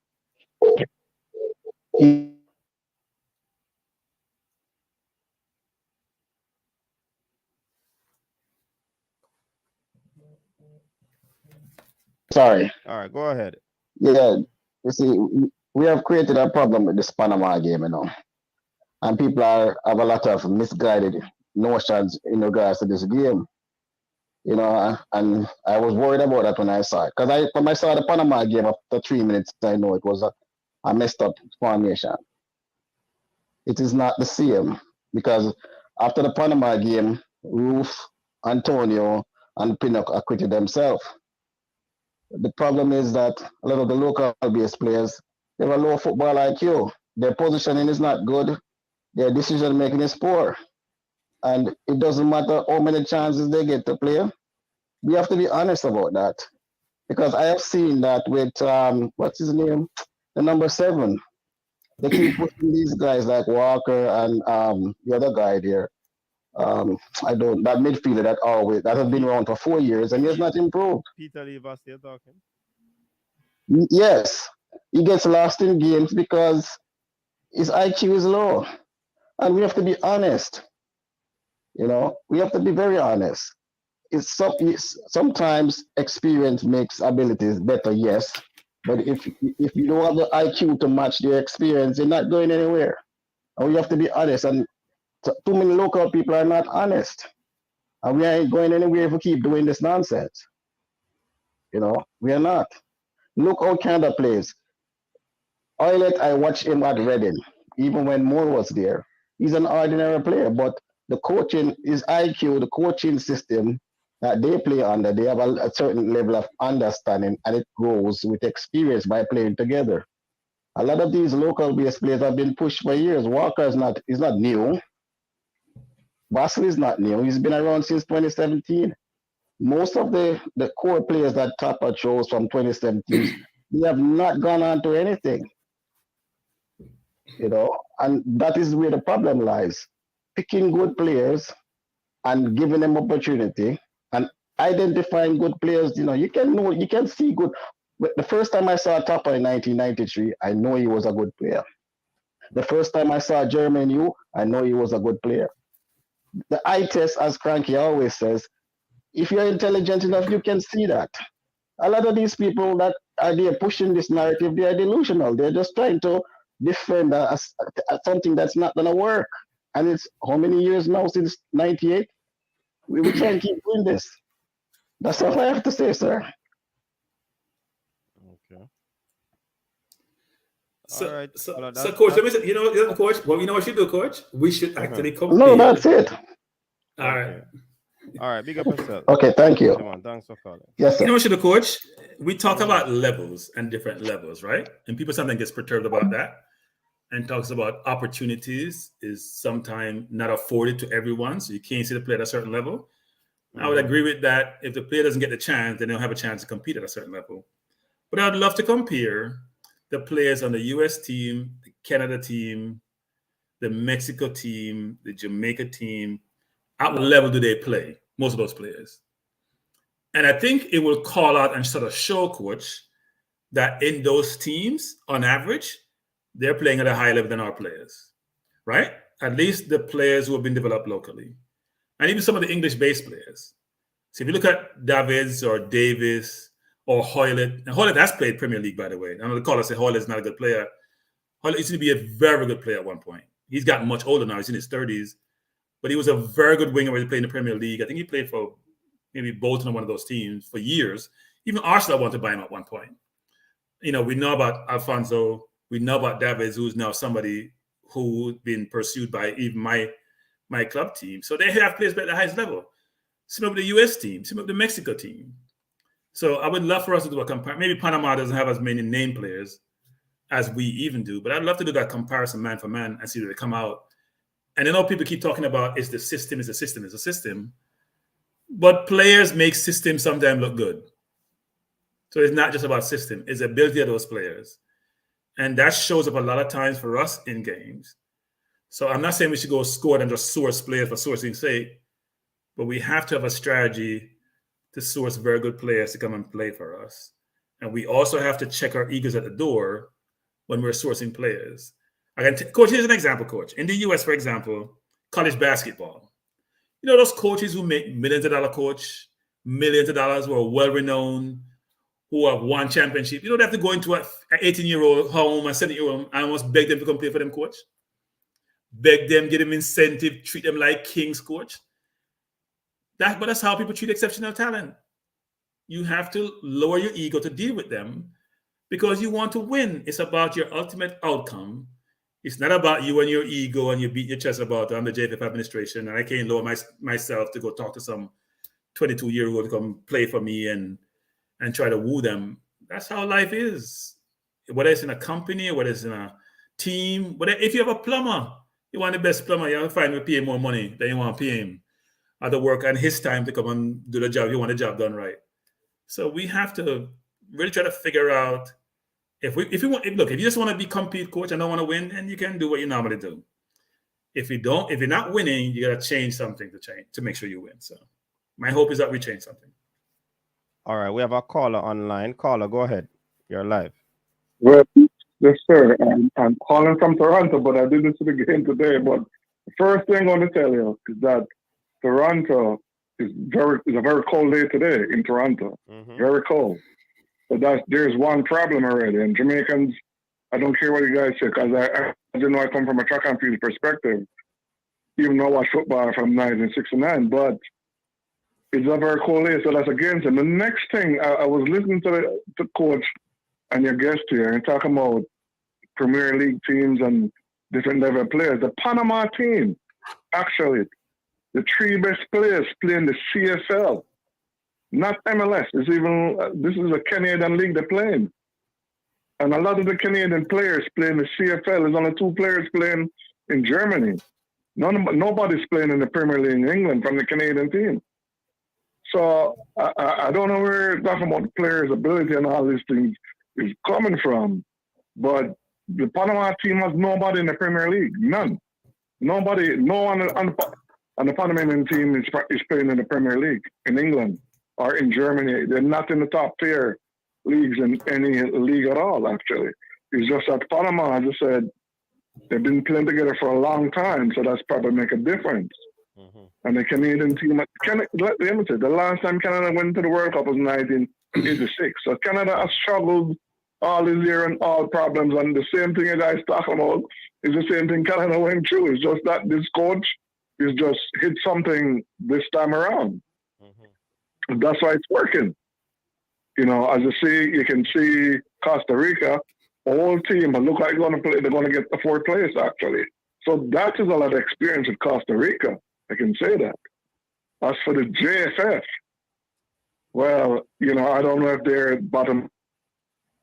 There's one thing I do. I check a lot of different confederation and national teams, and a lot of these teams in CONCACAF is struggling. It's not even in South America. A lot of these national teams are having struggles, actually. A lot of them are having struggles. So I don't know where that's coming from. But all I can say, I watched the El Salvadoran game, which the one-all game. But with Jamaica, you know what?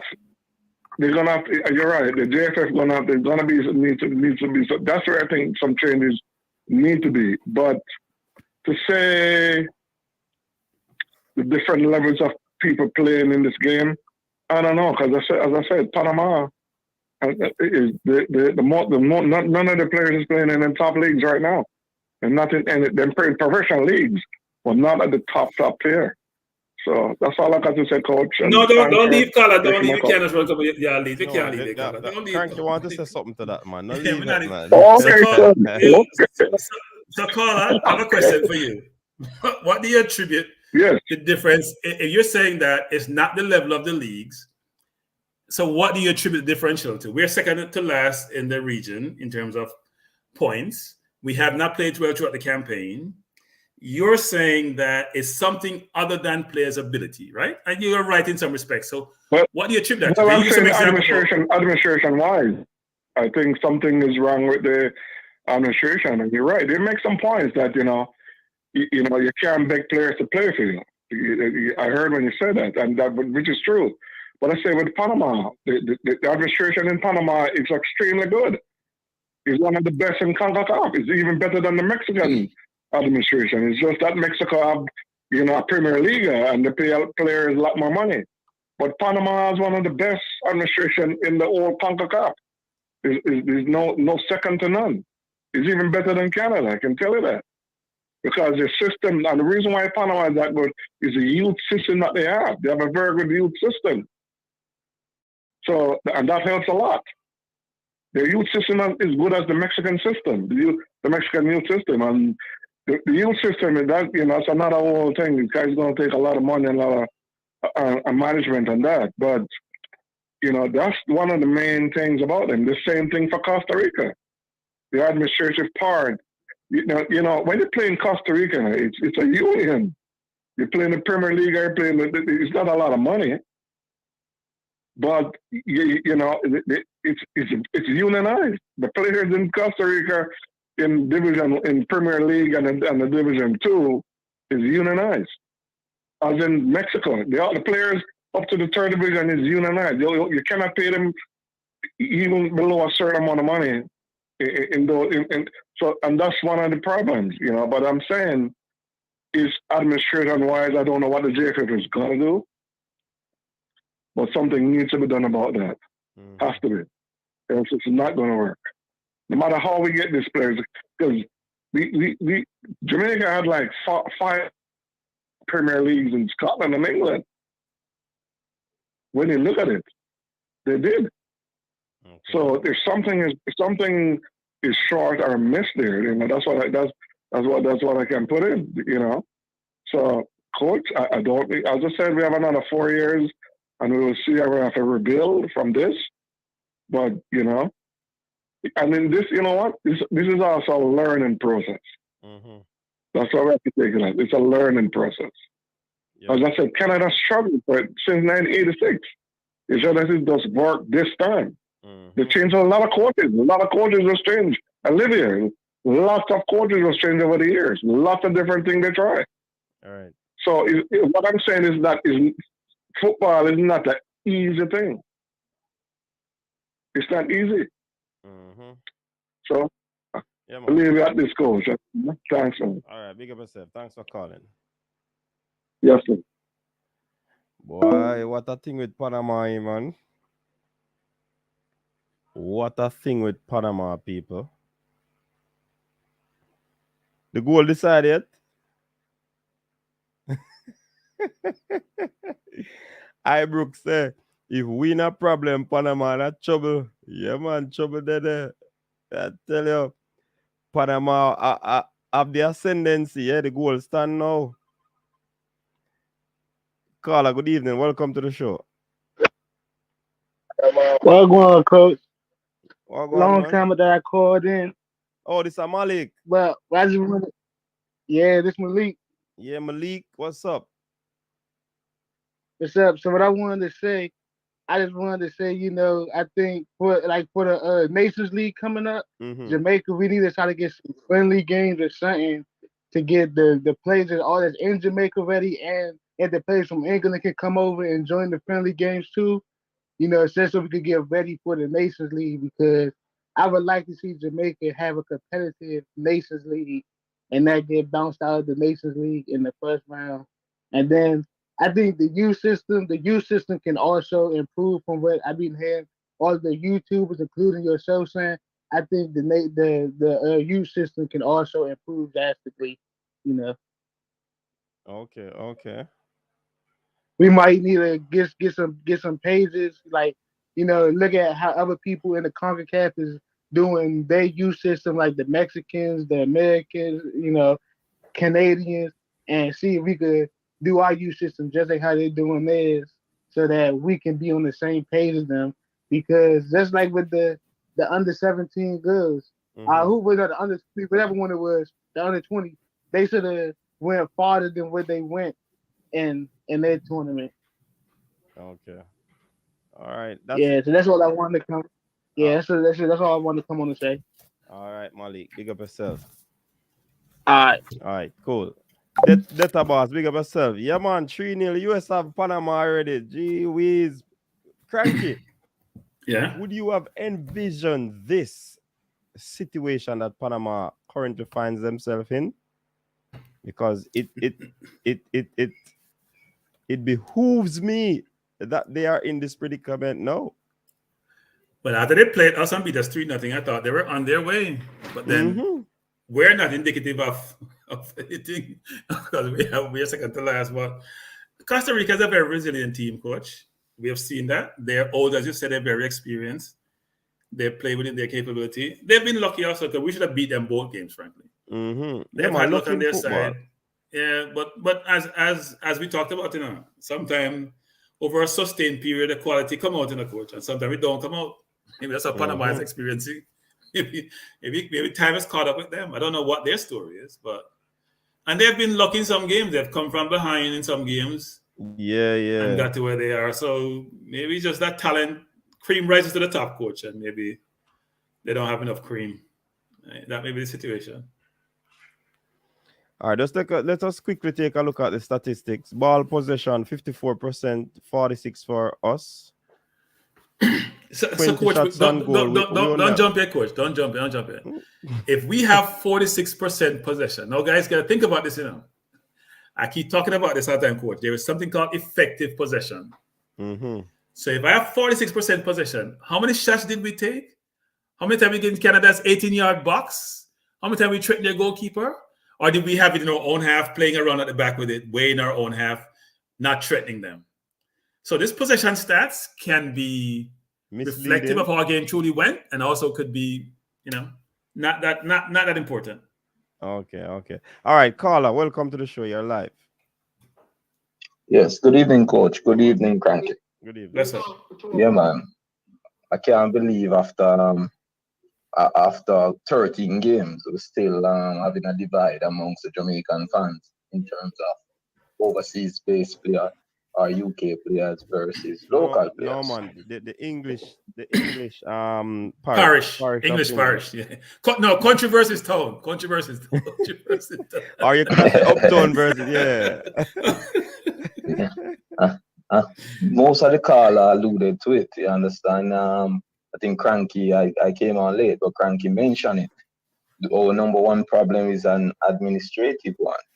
And if we do not get rid of this administration, we're going to continue being in a big problem.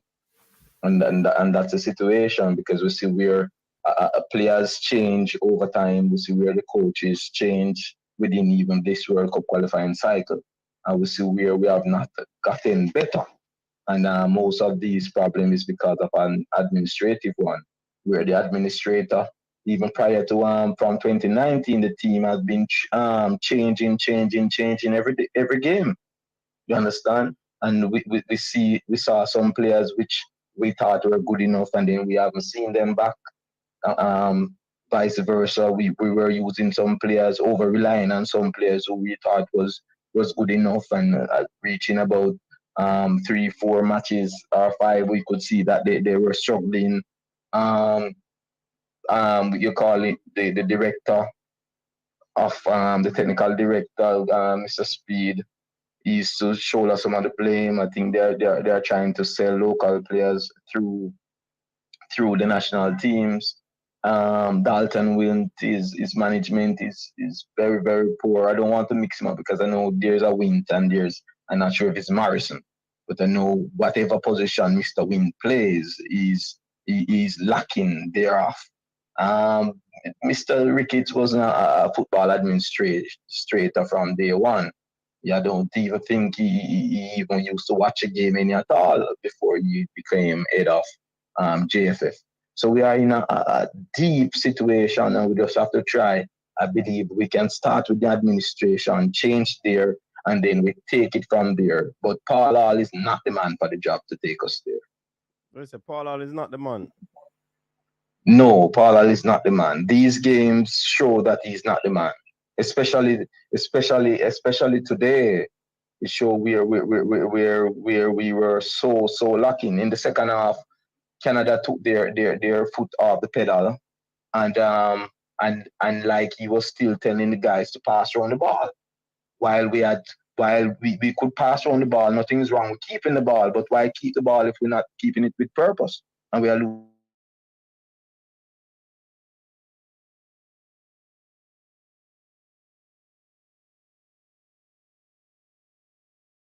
like headless chicken.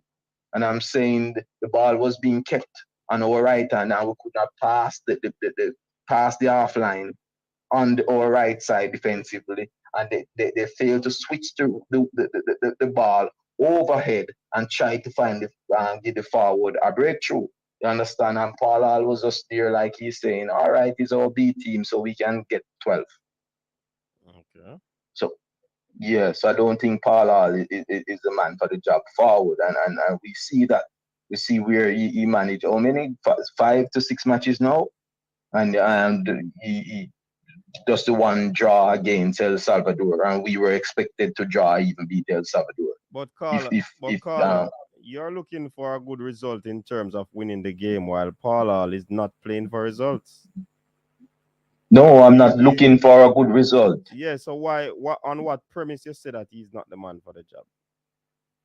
Then the team that he chose for the start, he chose a team to get 12.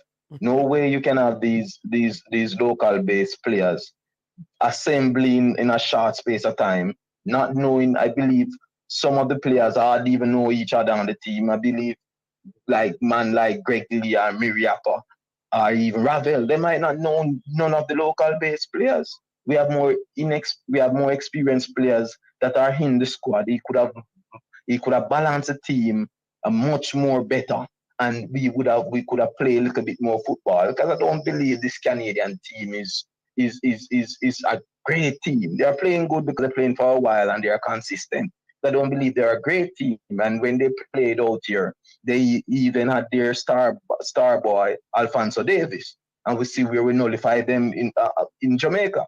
And if that team, the fans were saying that team that drew with Canada was not good at all, then what is this team? The team that drew with Canada was not good based on the fans' reaction. What is this team tonight? You understand? This team is, and I'm saying it's very difficult to have a C team go up against the number one qualifying team in CONCACAF. But what so Paul Hall did not. So what you expected from this game? Because I mean, we have not qualified. Canada is basically already in Qatar. You know what I mean? So on what premise?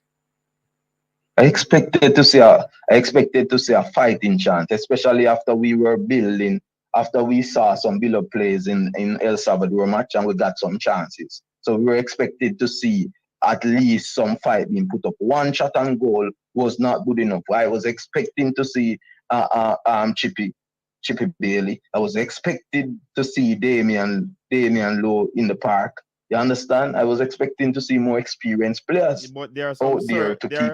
But Carla, there are some circumstances why these players were not on the field. And circumstances determine a lot of stuff. But I'm just saying, Paul Hall, I don't see where he was even trying anything technical. But you wouldn't want him to have all the better players and just select this team. So it must be a reason why this team was selected enough. I guess so, in his estimation, but all right, Canada is number one in CONCACAF, and we are, and this is our C team. So I can't grade the players hard. That's what I'm saying. But from the beginning, where we see where Paul Hall get easier team, we did not compete with the easier teams. Like which easier team? We did. I think we were 1-0 up in Mexico game, and what he did. He sub Javon Brown, who was one of the best defensive player at that time, and he brought on Albus Powell, who we all know, we all knew that Albus Powell had a challenge, a difficult time from the start of the World Cup qualifying. Him always get caught out. And Paul Hall got his beaten for that. Yes, so that's what I'm saying. Paul Hall don't prove himself. And I don't think anybody can fight me on that one. Nobody's gonna fight you, man. It's your opinion enough. Many persons in the comment section are sharing different opinions.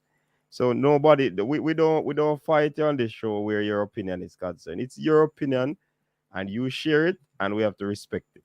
People might not agree with it, you know what I mean? But you just have to share your opinion. Yeah, man. As we say, we can start at the administrative level, get a new coach, and then we take it from there. The team have to, the overseas based players have to avail themselves for some of the nation league, the bush league, so to speak.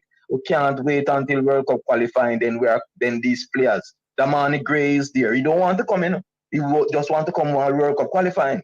So I understand the challenge of the administration, because these players don't want to go and play no Bush National League to get injured. You understand? So they rather come in World Cup qualifying time. But I'm saying apply pressure to them. Who you recommend to be the coach? I at this time I will not say. No, I would not say at this time. No, but Carla, if you true job, so you know, and a snatch, body snatch, snatching there, you have to talk. Because when when we were calling for Whitmore, that are the same question me ask, you know. Since persons were calling for Whitmore to be fired, who to replace him? So I would have wanted to go overseas. I would have wanted to go overseas. Who? I can't say who, because I don't want none of the names I've seen before. I don't want Schaefer, I don't want none of them.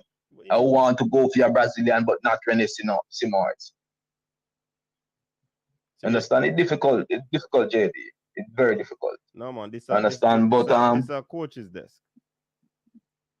Sorry, coach. Yeah, man. But so I'm going to give another caller a chance there. Yeah, man. But one thing I want you to do is to just find or just come up with a name or do your research and see which coach is the best coach to actually take over the job then, since you're not interested in Paul Hall. I remember Paul Hall is overseas, do you hear? Yes, and all right, I don't want to go into that because Phoenix went and beat up Paul Hall junior team, so might as well we take Phoenix coach then. If we're going to take Paul Hall, because Phoenix went there and beat everything there from 13 go straight up. But let me ask you a question before you leave, Carla. Our next call is coming, but let me ask you this real quick. Don't you think, or don't you see what Paul Hall is trying to do? Do you see a different pattern of play, system of play from what you used to see? Yes or no? So we can get the next. Yes. All right. Yes, he's keeping the ball. All right. He's trying to play positional football, short passes, which is good, but he's not effective at changing it up. If it's not working, he don't know what else to do, because it won't work all the time. All right. Thanks very much, caller, for calling. Let me take the next call. All right. Big up yourself. Respect, coach. Yeah, man. Caller, good evening. You're live on the coach's desk. Yes, good evening, coach. Man, it's been a blood pressure filled campaign, you know, from the beginning. You know, I watched every game, gone through the roller coaster, mainly in the valley. You know, I'm feeling very very sad, because I know that Jamaica have some of the best players in CONCACAF. If we were to really pull on resources in United States, Britain, and I even hear people talking about players in Argentina, right? But for some reason, the management from the very beginning, I don't know if it's a lack of wisdom or a lack of funds or just plain corruption, that these guys were not able to get it together. And you know, even with this new coach, because of course the original coach, because of his stubbornness and his lack of imagination, not willing to think outside the box, sticking with his friends, he started this downward spiraling trend. And I don't think Pollard has done any, he has not done any better than Whitmore. And it's very disappointing, because it seems as though he's listening to, I think he's taking his marching order from Speed. And it's quite obvious that there's a conflict of interest between the local administrator, i.e. Speed, from Cavaliers, that he's pushing his players, right? And his players clearly in these last two games are not up to snuff. these local players are just not up to snuff. And whenever the national team is playing, unless it's something like Nation League or, but if it's Gold Cup or it's World Cup qualified, we must pull on the best players. And no matter whether them local or abroad, we want the best players. And it comes down to management. We're not trying to get the man in passport like, 2 weeks or 3 weeks or a month in advance, and then because of all kind of rigmarole and you have to go through this protocol and we can't get an Amari Gray. All right? Can you imagine Amari Gray on the left and Leon Bailey on the right, a fit Leon Bailey? And can you imagine if we had really planned for this campaign and had the guys in camp prior to the World Cup campaign so them can gel and develop chemistry? This has been a comedy of errors, man. A comedy of errors. We have snatched defeat from victory. These guys don't understand the value of football to the nation. I see it in 1998. The value of football to the nation. People stop commit crime. You understand me? But the other day I see Costa Rica. Yes. Costa Rica played who them play? Canada. Costa Rica played Canada in Costa Rica. Okay, and the stadium in Costa Rica was full to capacity. Okay, full to capacity. And Costa Rica is a team. And right now, Costa Rica come like them a challenge to go to the World Cup again. It's frustrating. It's frustrating. Jamaica have better players than Costa Rica, but you know what? Costa Rican man, them use them brain. All right, them obviously have a good management setup. All right, them have a good national program. Maybe we need to go to Costa Rica to learn something because these guys continually qualify for the World Cup. What are we doing in Jamaica? We are playing politics. Oh, I'm going to push this man. I'm going to push King. I'm going to push this money. I'm going to push because we want the world to see them so that we can get a contract for them so we can build up a pocket and build up a team and build. No, we want the best players.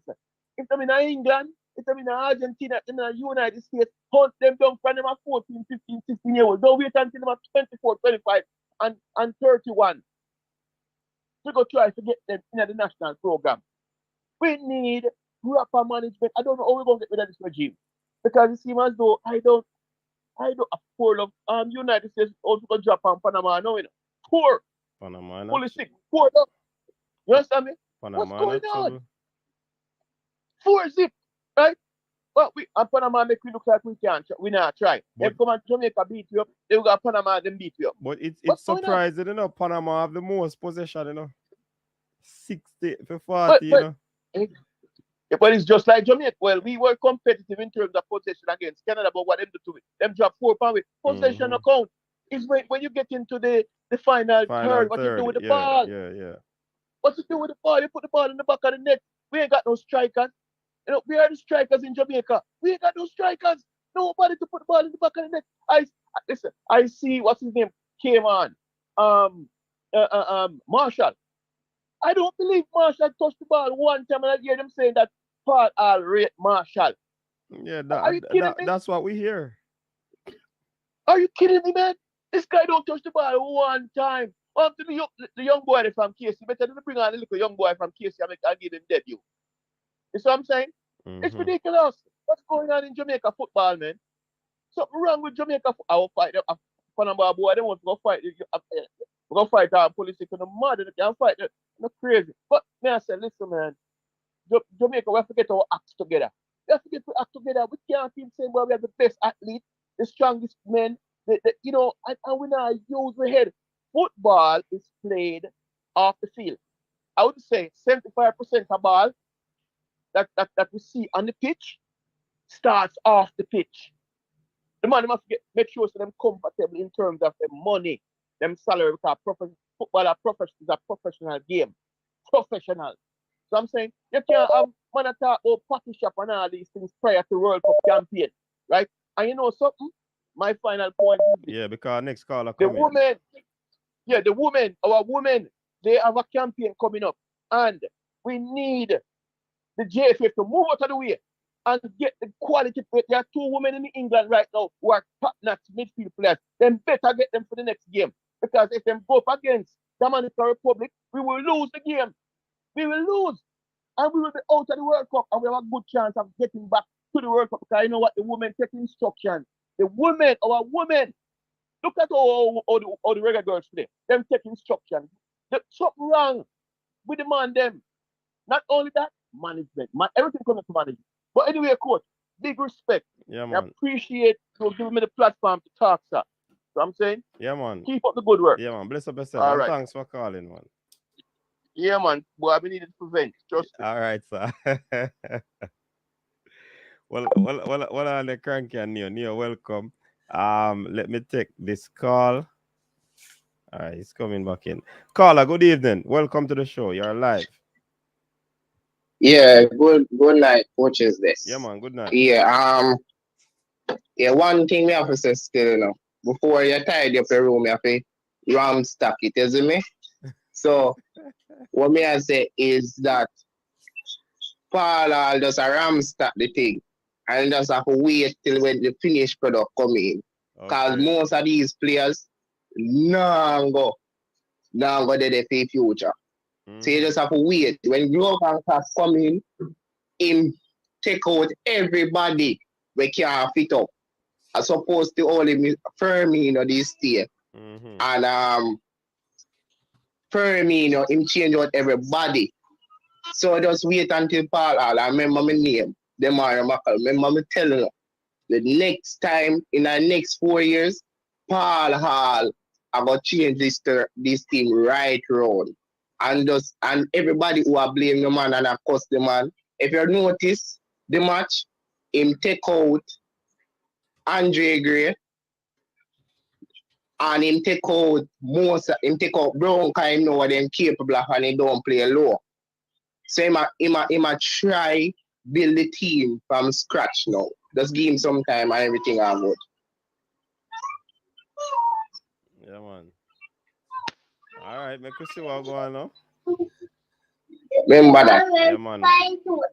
We hear unofficially that he got a 4-year deal, but let us see what will transpire with that. Yeah, man. In the next 4 years, man, it's going to change right round. And everybody are going to change them out. The people them who are cussing in the commentary, the people them who are say the quality of the day, you are going to see change right round. All right, thanks. Yeah, man. Big up yourself. Neo, what you say? Hold on, coach. The weird Evening, cool in Frankie. Canada, I'm stuck outside the stadium. What's up? Boy, Yes, coach, yeah. listen, man. Listen, the TV don't do it justice. I am here in Canada, and the guys are playing in that blizzard. You understand? And I forget them some leeway. Look on the snow behind me.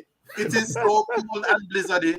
What else to expect? But they tell them already, you know, so they need to carry them blizzard wear and them glove on them. Yeah.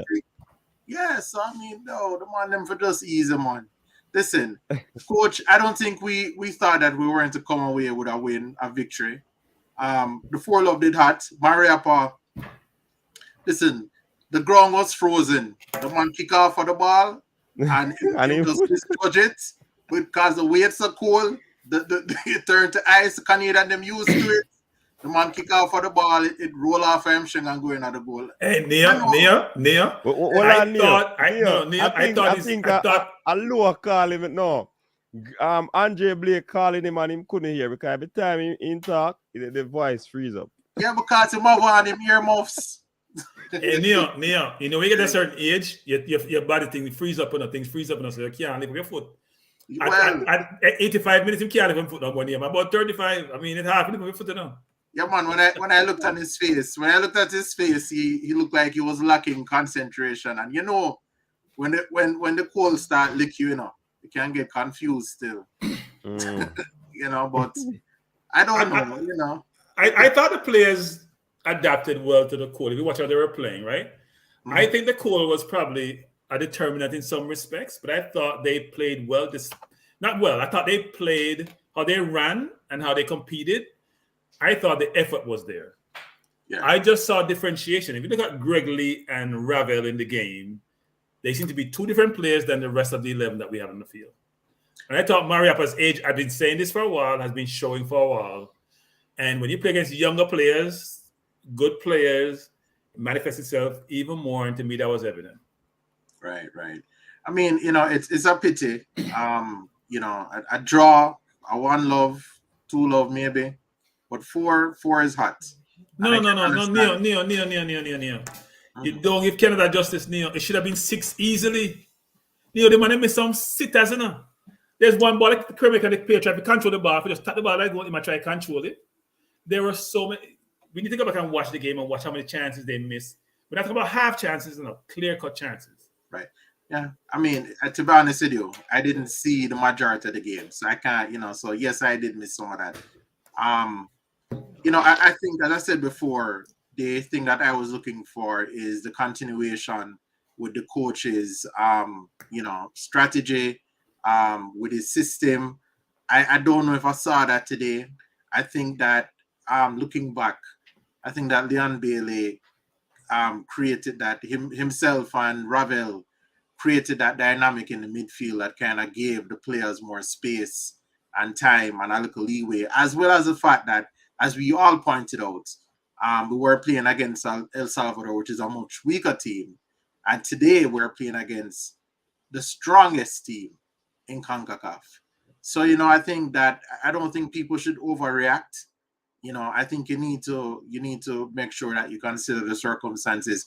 Context matters. And, when you're analyzing a situation, you have to really look at the context very closely. But I agree with you, Cranky, 1,000,000%. The administrative issues are they are killing us. They're going to continue to kill us.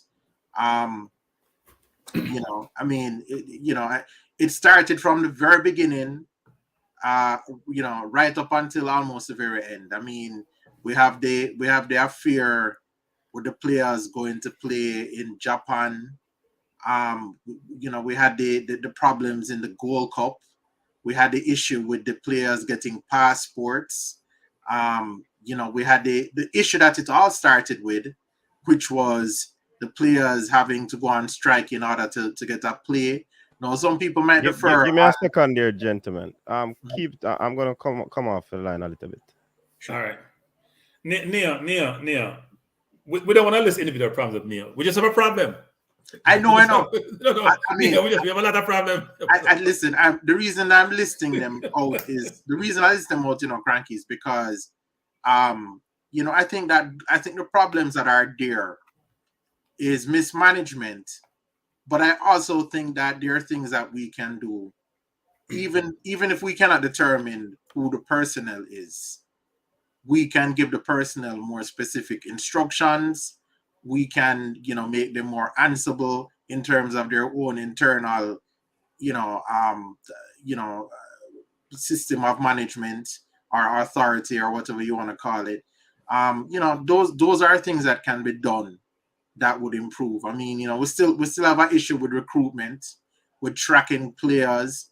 I mean, these are things that we've been talking about all along, and as well as the lack of friendlies. So, I mean, to me, those are things that you can address even if you're unable to recruit all the quality players you want. If you fix those issues, I bet you the team would improve. Improve by a factor. So Neil, the only people who are not held accountable is the administration. So the players are get accountable. If you don't play with a player, you get dropped, right? Right. If your referee don't ref the game really well, they bring in VAR, they drop you.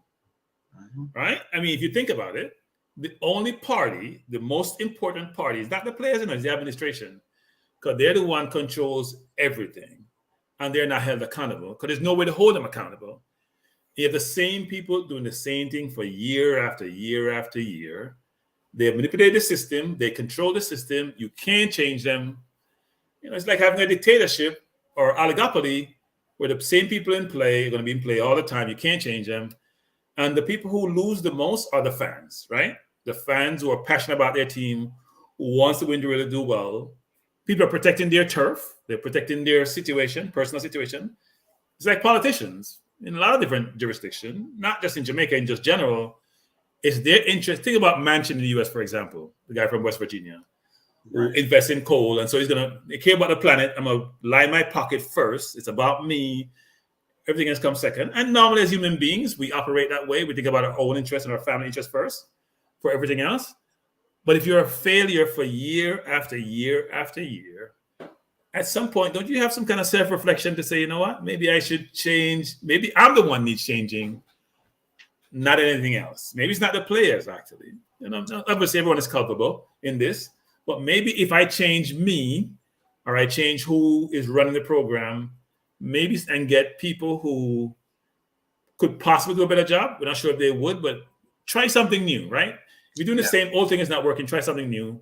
And the only thing that's not changed today, because the players keep coming in and out, is the administration. So why can't they get changed? Right, and I want to throw down a challenge to all of the guys. I mean, I see that coaches, the subscribers have increased. I see that people who are in there from the beginning are still here. I mean, all of you guys in the chat. I mean, I have a lot of respect for everybody who has been on this journey and has been following through. But the challenge I want to throw down is sometimes we have a tendency to get distracted. We win a game, we draw a game, we get a player, somebody get them passport, and sometimes we kind of, we take our foot off of the gas when it comes to trying to, put pressure on them to change administratively. Even me myself, I recall that at some point, while we were talking about this stuff and putting on pressure, the JFF announced that they were going to have a good governance committee, and they threw out a lot of names out there, people who are going to come in and give them tips and how they would reorganize themselves and make the federation more democratic. A lot of changes that, but the truth is we never it just died. We never heard of it again. Obviously it was just something that they were going to put out there. So I'm disappointed about that. As I said, I keep on promising people. I'm having my own proposed bylaws here. It might go nowhere. Maybe I'm just doing this in vain. All my friends say, dude, you don't have anything to do with the time. Well, the truth of the matter is that, I guess when you're a reggae boy fan, you might say you become a sucker for punishment. I'm sorry. I'm sorry, guys. But I think that, the truth is we talk a lot about recruitment. We talk a lot about, strategy and systems and et cetera, et cetera. We can't take our eye off the ball. There needs to be reform to the JFF and the way they administer Jamaica's football, one way or the other. That needs to happen. Yeah, look, there's no way. I'm telling you, given all the players, no matter what parish they're in the global parishes or the local parishes that we have at our disposal, that we can pursue, there's no way, Neil, we should not be in the top 4 in CONCACAF. No way. It's not something that should ever happen. And if other countries had the talent at their disposal that they could pursue that we do, and their government and administration, because sometimes government gets involved, even though FIFA have their restriction, but they get involved in helping the administration, we'll be in a much better place. And we all know the answer, right? The caller came on recently, and I see him get a lot of bottles, but he said something. I don't know, maybe it was a caller before. I think Panama is a prime example, even though they're in trouble tonight. But they are a good example of, that we can compare ourselves to. Because a lot of the Panamanians that are playing football there, a lot of them are of Jamaican descent, But Neil, I don't agree with you guys when you say that, though. Right. There's probably no other country on earth, I'm going to say this, that has talent distributed in other parts of the world that they can call on, can play for them at the highest level. No, I agree with that. So Panama doesn't have that, right? Panama have a lot of people of Jamaican descent, have a lot of athleticism in terms of their DNA and their physical composition, but they can't go to the Premier League or draw a bunch of players. Right. They can go to the US to draw with a player. Some African countries can draw from France, and some draw the entire team from France, right? Like the Aubameyang who played for Gabon, who was born in France. Some can do that. But is there any country that had a migration that we did in the 40s, 50s, and 60s that have their descendants playing at the top level who are of Jamaican descent, who they can draw upon from the various systems that are there? I agree with you now, but so let me separate it out. What I meant to say was that in terms of the local league, right, and in terms of the domestic development of players who are located in Jamaica, the way Panama has arranged their youth system and has increased the quality in their league. Now they have more money than we do. I'm assuming. I mean, the Panama Canal, a lot of. I would say the canal pay for all of that, right? And the corporations, the shipping companies that sponsor their football team. I mean, so they have more money, but nevertheless, the point is that with good management, even with lesser resources, if we go and look, we don't have to reinvent the wheel. People can go over there and do a study and observe what they do, and come back to Jamaica and try to implement it now. There have been steps forward. It seems like the JPL have more. They're including youth in their teams more now. I think we have 2-3 academies. So I'm not so there have been some improvements, but there's a lot more room for improvement. And at least in terms of the domestic development of the game, there are definitely things that we can do, concrete steps that we can take, that would do that. As for the availability of players in those other external parishes, whether it be England, whether it be the United States or Canada, I mean, that also, to me, that's a resource that is something that we have squandered this time around, and if we don't make those administrative changes, we're going to continue to squander it. So I would not say the football in Jamaica has made progress, because that would not be correct, right? We don't have academies in Jamaica. We have teams who are really organized. We have facilities which are getting better. But in life, it's always about timing, right? The here and now, it takes you a while to get there. It may take you 5 years, 10 years, 15 years. But what you're doing with the here and now, because sometimes you implement tactical strategy, you have a long-term strategy, but you have components to it. You have different elements to it, right? And you have timing for each element of it. So if you want immediate success, that may not assure you of long-term success. But you can have immediate success, but still have your long-term plans.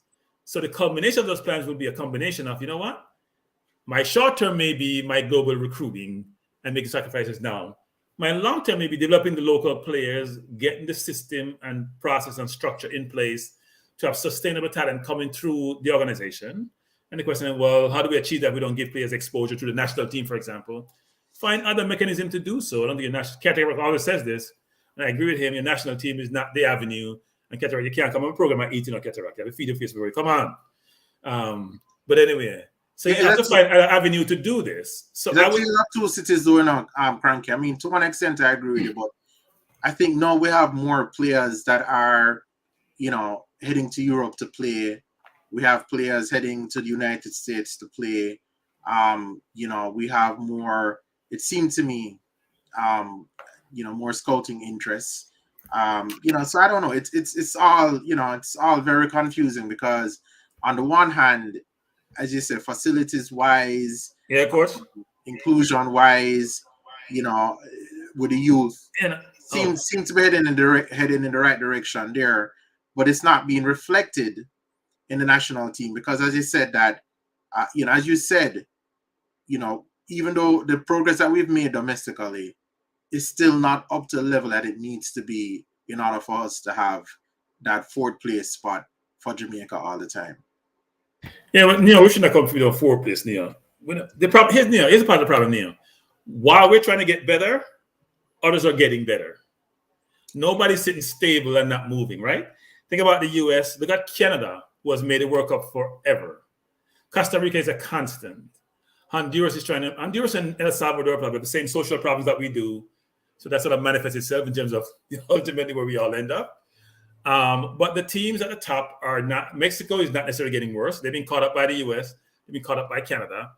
So it's hard to break that top four unless you really, really put a very good, well thoughtful program in place. That's why I said fourth place. Yeah, but if we recruit a bunch of English players, I get them a good coach. We can't win. We can't win with African fourth. Yeah, but I think as we're seeing, the plug and the play thing is not something that's gonna. It's not. But the plug and the play. Neil, here's an example, Neil. So Greg Lee, where was Greg Lee for most of this campaign? Well, where Greg Lee was in the championship, isn't that? No, but I'm saying, where was he for most of the campaign? We bring Omari Bell, we bring a bunch of other players, and Greg Lee has differentiated himself. Ravel played some game, he had problem with the coach, and he played some game in Canada. There's this stop and start for the entire campaign. It's always something. Antonio didn't come one window because there's miscommunication. There is so many stop and starts with players that obviously not going to be successful. Right, and that's the administrative issues that we're talking about. Yeah, so Ketterak, just join us, everyone. And Ketterak, you only have half hour to talk. You only have half hour. And I will use every minute of the half an hour. That's what I'm saying. No, I mean half hour before we start talk again. Take your half hour. Good evening, Stan Crockett. Good evening, Neo. Good to be back here on the coach's desk where we all used to hang out. Since then, of course, I've become an oligarch, bought my own channel. It seems like maybe Stan has bought his own channel. I don't know, but you must try it, Stan. I'm loving it. Yeah, man. Good to see the man again. Not that I've gotten too big for the breaches, but Jesus, peace, man. Running a channel is hard work. I even hired an administrator. So did you come here to promote your channel or talk about Jamaica football program? No. To promote your channel or talk about Jamaica football? No, I have not called the name of my channel. But I'm just saying it's no, really it's Reggae Boys coming to we share and distribute. And let me just say this, people, because I really didn't realize this, but it seems like Ketterak has acquired, stolen, or been given his own channel, and Lord help us. He has his own channel, so he will have no interruption. He can talk for 5-6 hours without interruption, because you know how he hates to get interrupted, and he's always telling us to hold on, and the hold on never stop. So Ketterak, you don't have to hold on, run the thing. Oh boy, I tell you. So what happened? I had to actually put a clock in the hospital room so that I can stop myself.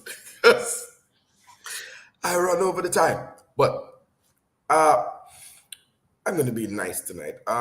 Stan, you made a lot of good comments. If you have been on my channel, I've mentioned you a couple of times. Certainly last game with Ravel, where he was a revelation. He did many of the things that you had been extolling, that he, with his virtues.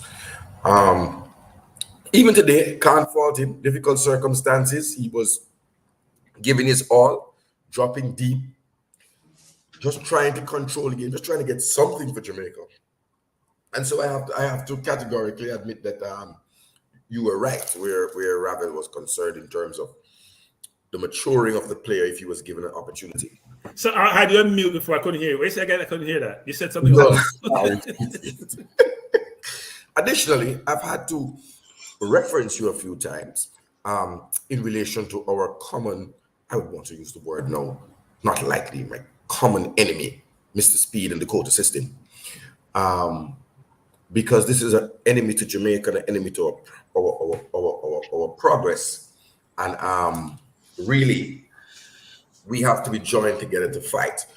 I want to talk about the game today, and then I'm going to tell you about how the JFF operates. You may have heard that I was unceremoniously removed from the stadium and prevented from conducting interviews as a part of the free press by the police under instructions from the Jamaica Football Federation administration, told that the order came from the highest level, even though I had an accreditation. That's just not how you deal with the free press. Matter of fact, I checked, or I had my lawyer check, and Neo can check and help me as well. Doesn't FIFA have some rules about the press and administrations, a couple in Africa who try to muzzle the press? Because we can't be giving the narrative. So today's game was embarrassing. It's quite the worst that Jamaica has played. The result is the worst result that we've had. We've now slipped to one position lower than where we were when we fired Coach Whitmore. Well, not when we fired, when Mr. Speed fired Coach Whitmore. And I can't say that Coach Whitmore should stay or he should leave, but I'm saying that those who made the decisions have some questions to answer. Because the firing midstream must have been to rescue the campaign. It couldn't be to see out the campaign and have it peter out in this kind of fashion. There are many of those I don't know, and I'll chop and change because I want to hear some views about those who, particularly who comes to mind all the time, Baller Kerr, who I would love to hear his analysis of what occurred today, because we pretty much had a full Jamaican team, apart from Adrian Mariappa, who some may say is actually Jamaican. Others, say we are playing with English players, which is illegal. But we had a full Jamaican team. And what I heard was quiet. All quiet on the Western Front. When we threw in 8 English players who never played with each other before and threw them in against Panama and they got their asses handed to them, the world came down on Mikel Antonio, on Ethan Pinnock, on Amari Bell, and it was just the diatribe. So I'm just waiting to hear the diatribe now that a local team went ahead and got beaten 4-0 and got a worse result. Because we can't be hypocritical. The truth of the matter is partially what you said, and I'm going to pause there because we want to hear how this defeat is being treated as the Panama defeat. What it says to me, Neo and Cronky, and I've gone 7 minutes. Wow, how time flies. All British team doesn't seem to be able to work, and an all Jamaican team can't work either. So somewhere in the middle, there is a delicate balance of bringing the best players that complement each other in order to bring the best team. And you raise a question, Stan, and I'm going to use this opportunity not just to rant, but to give a solution. I think Jamaica needs to look at Gareth Southgate, because that man is dealing with Jamaica like a sound clash, like how I deal with song with a sound clash. Him not lose. I don't know if you realize, Stan, that since 2022, Gareth Southgate has created an England under 22, an under 21, and on they always had on the 20, on the 19, and on the 18, always had on the 17, and on the 16, and on the 15. So whereas at youth level, you used to be able to cap about 75 players, call it 25 players at each age group, on the 17, on the 20, and on the 20, on the 15. He is now capping close to 250 players since the start of the year. Many of them with ties to Jamaica, Africa, Scotland, as in the case of Conor Gallagher, Wales, and Ireland. And many of the caps don't mean anything, save and except to put in the mind of the player that you're good enough for England. Don't listen to anyone else. And what I am saying is that Jamaica, I am asking Mr. Speed, who said he's only in charge of policy, why is there not a Jamaican under 17 team called, named, and in regular training? An under 20 team in regular training? An under 23 team, which is going to have to go to the World Cup?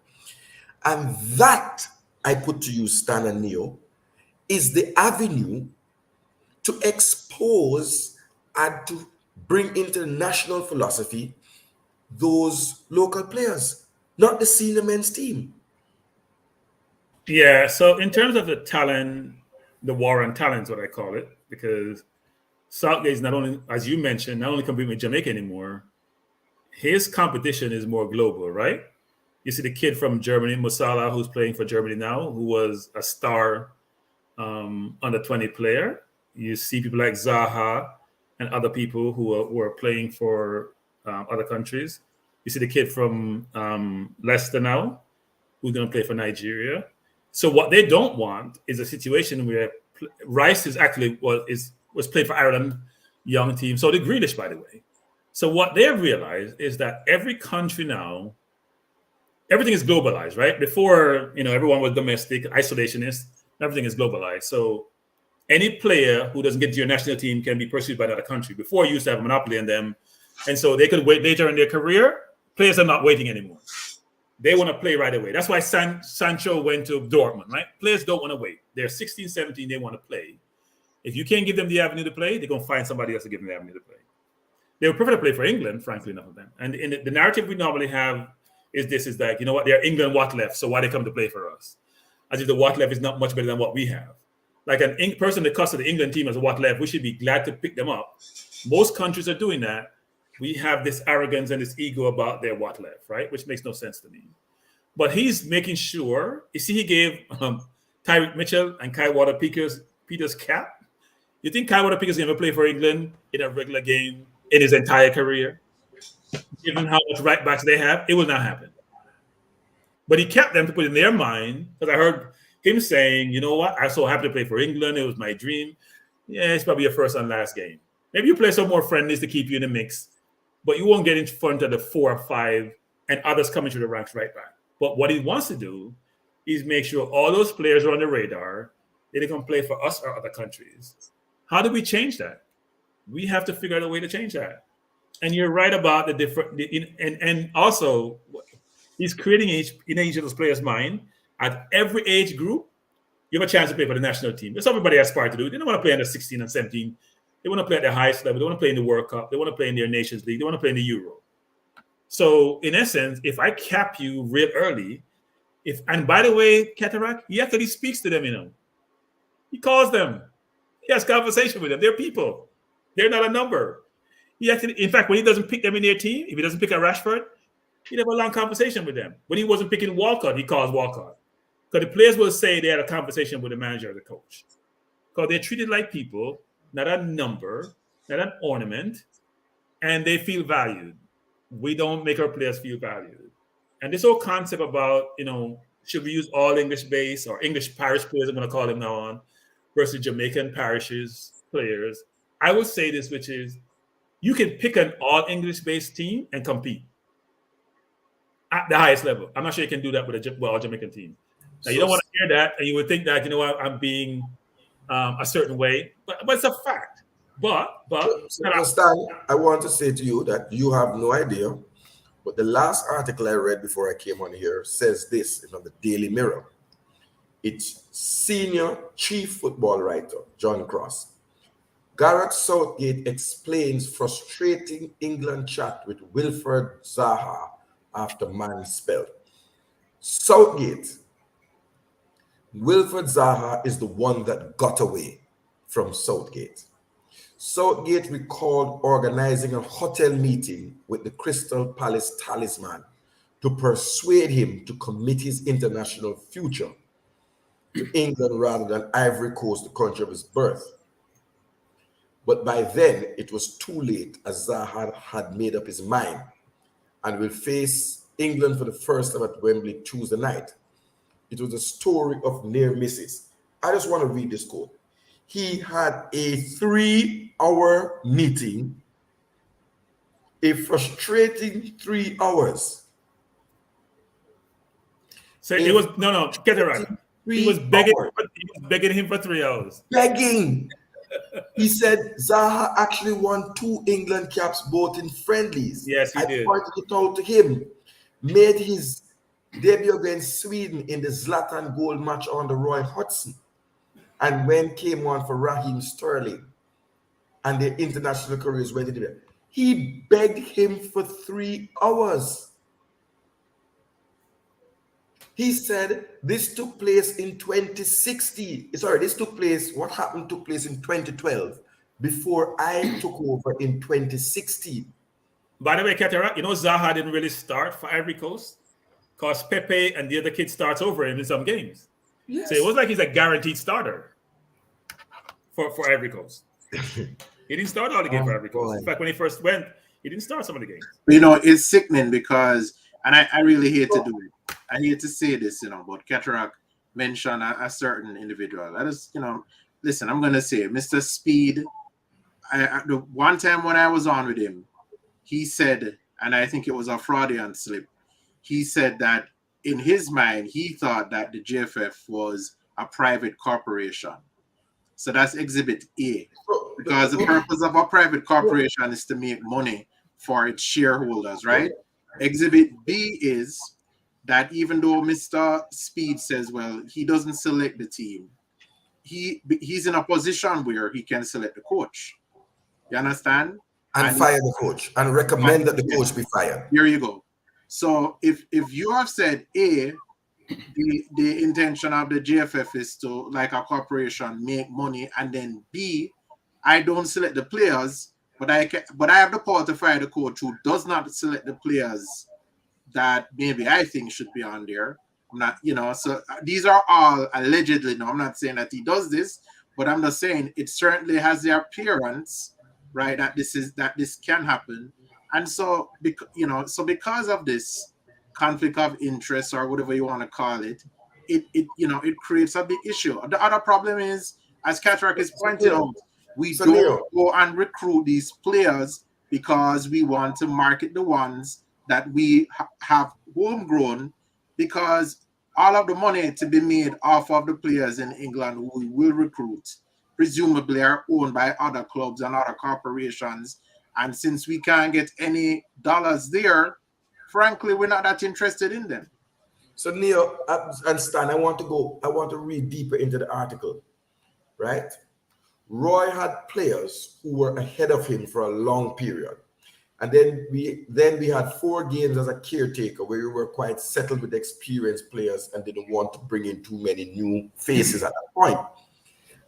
Listen to this, Stan.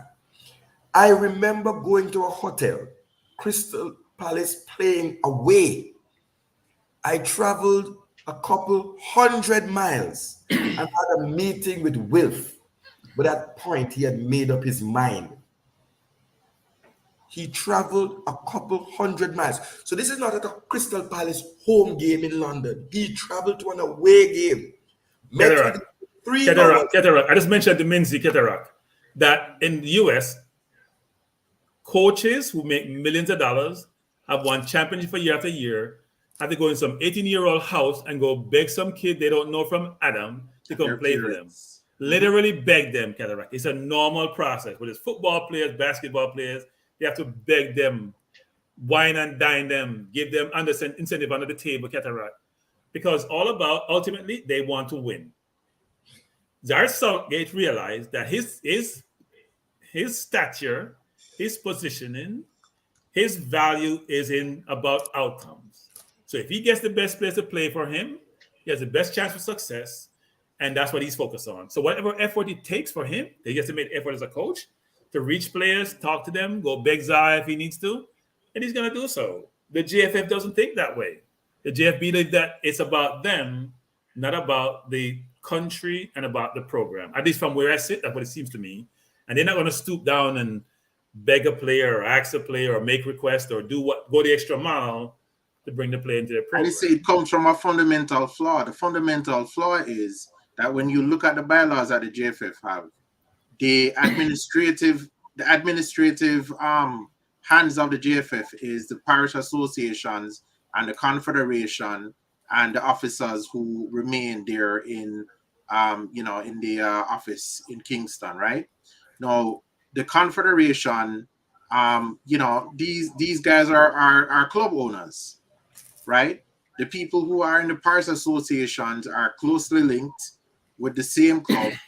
You understand? So the point is that they have an interest in the thing that they're administering to the extent that, it is potentially a profit-making exercise for them. So, I want to say something here. We don't have control, guys, of the comment section. The coach has stepped out. He controls, we don't have control. But I'm going to read some of the comments. This is Kristen saying, Zaha is no big miss for England. Sancho, Rashford, Sterling, Grealish, Saka, 3 of them begging to rub the bench. Now, Chris, here's what you're missing. First of all, this was a while ago, and the Sanchos and those players weren't available then. Second of all, it's not about the individual. It's about what you're trying to achieve, which is you want a pool of players, because players get injured, players lose form, who are capable to play for us to be part of your program. So you're missing the big picture. which a lot of people do, is miss the big picture, which is I want a collection of players with the capability to perform at a certain level to be part of my program, even if they're not going to be starters. Even if I have 3 and 4 players. He just played Kyle Walker-Peters. You know how much right back he has? He has Trippier. He has James. He has Alexander Arnold.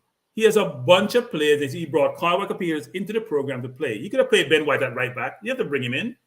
But he want to make sure he lock them in and they're part of his program and they're going to play on his team at some point if he ever needs them.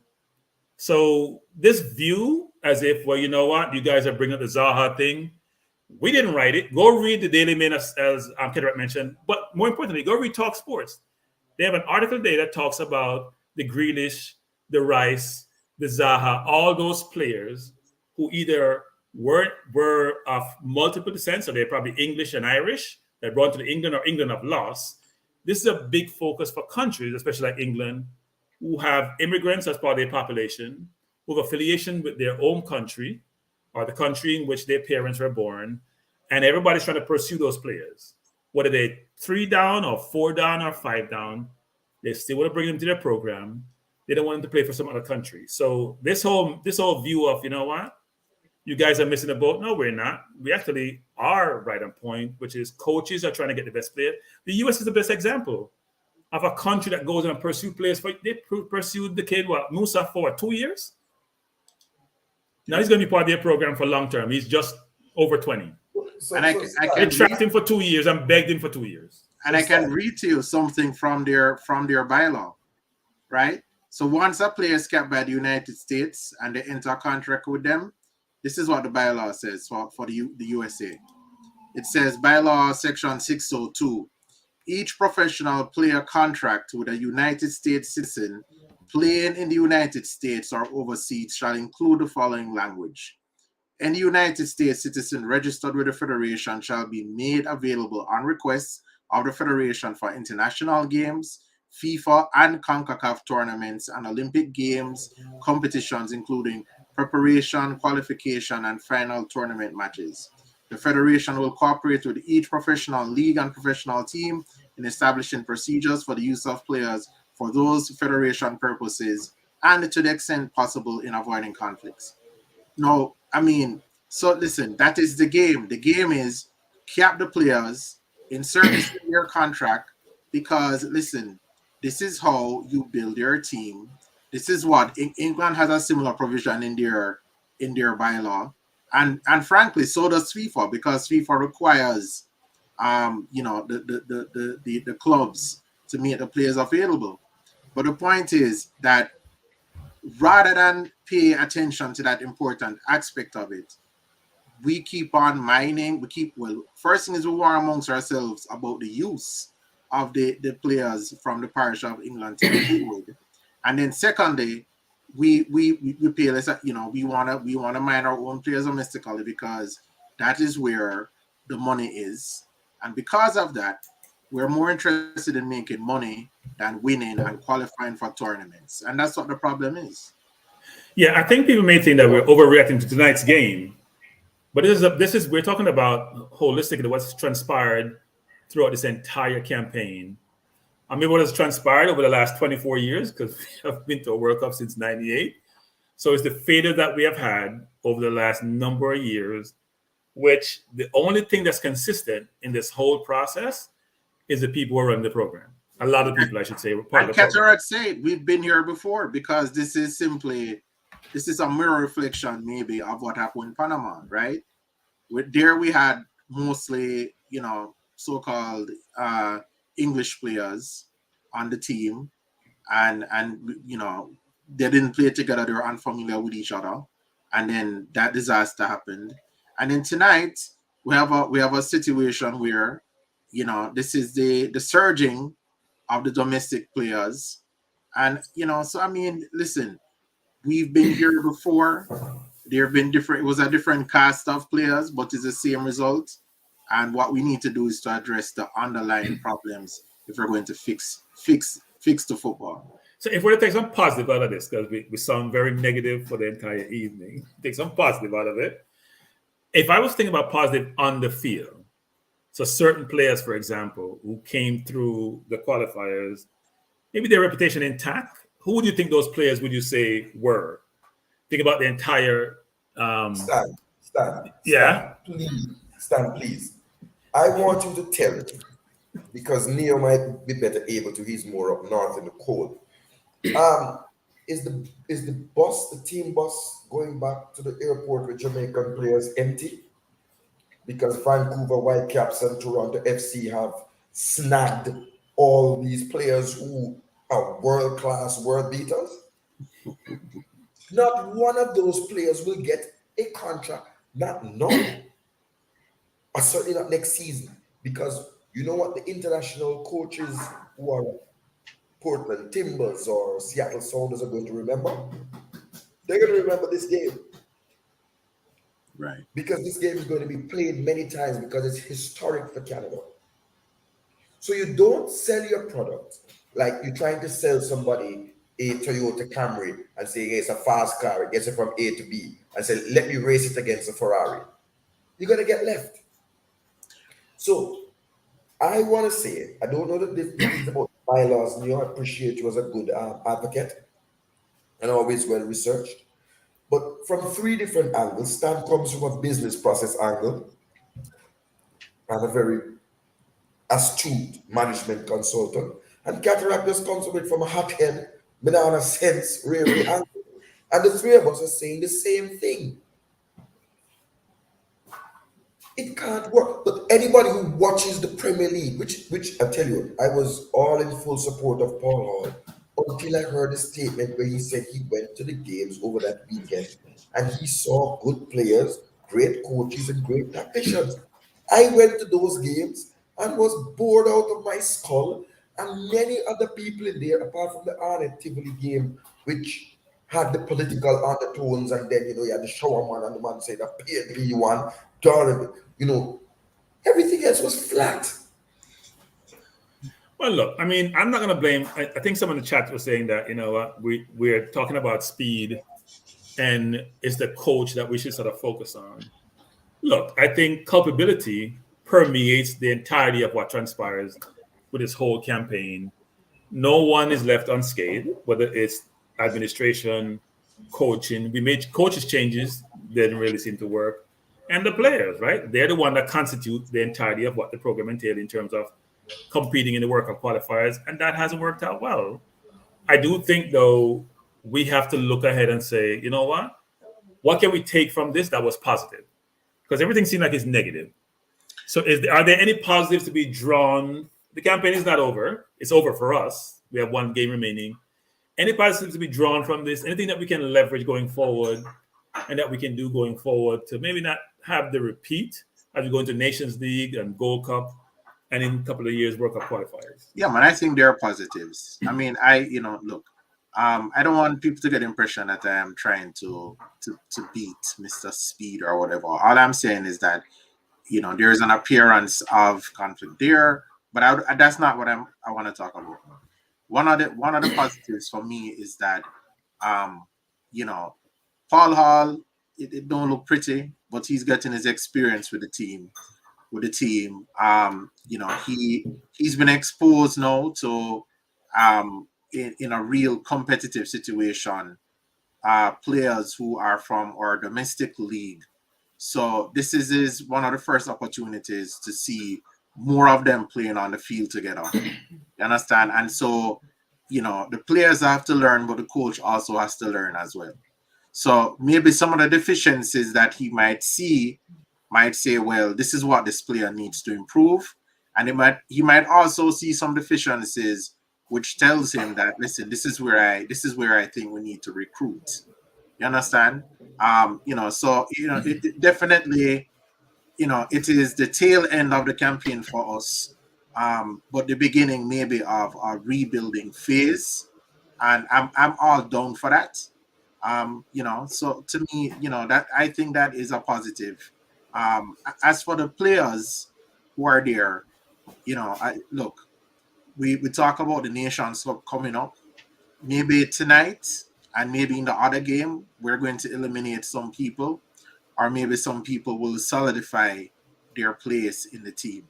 At the end of the day, we played Canada. We lost by four goals. So there are no illusions. You understand? The coach knows that we have to do better, and in fact, we have to do much better. So I mean, when you lose, sometimes it is the best opportunity to learn. So, Cataract, anything we can take positive from the campaign? I mean, Neo gave his view about some elements of players, some elements of coaching. What are your perspective? What's your perspective? Oh wow! Just as I was about to think anything positive, Baller comes up with a gem.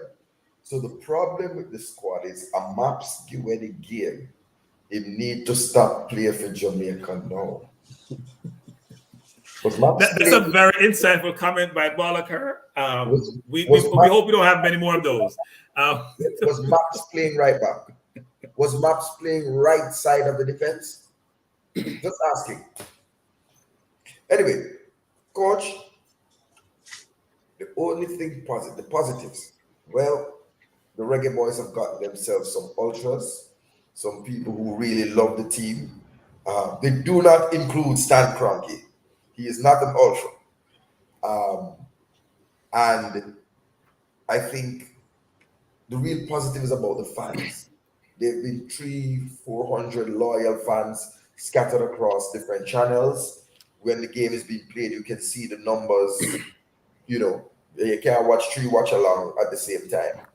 I really think the rise of YouTube and the recognition of new media and our role and function, that to me is the biggest positive.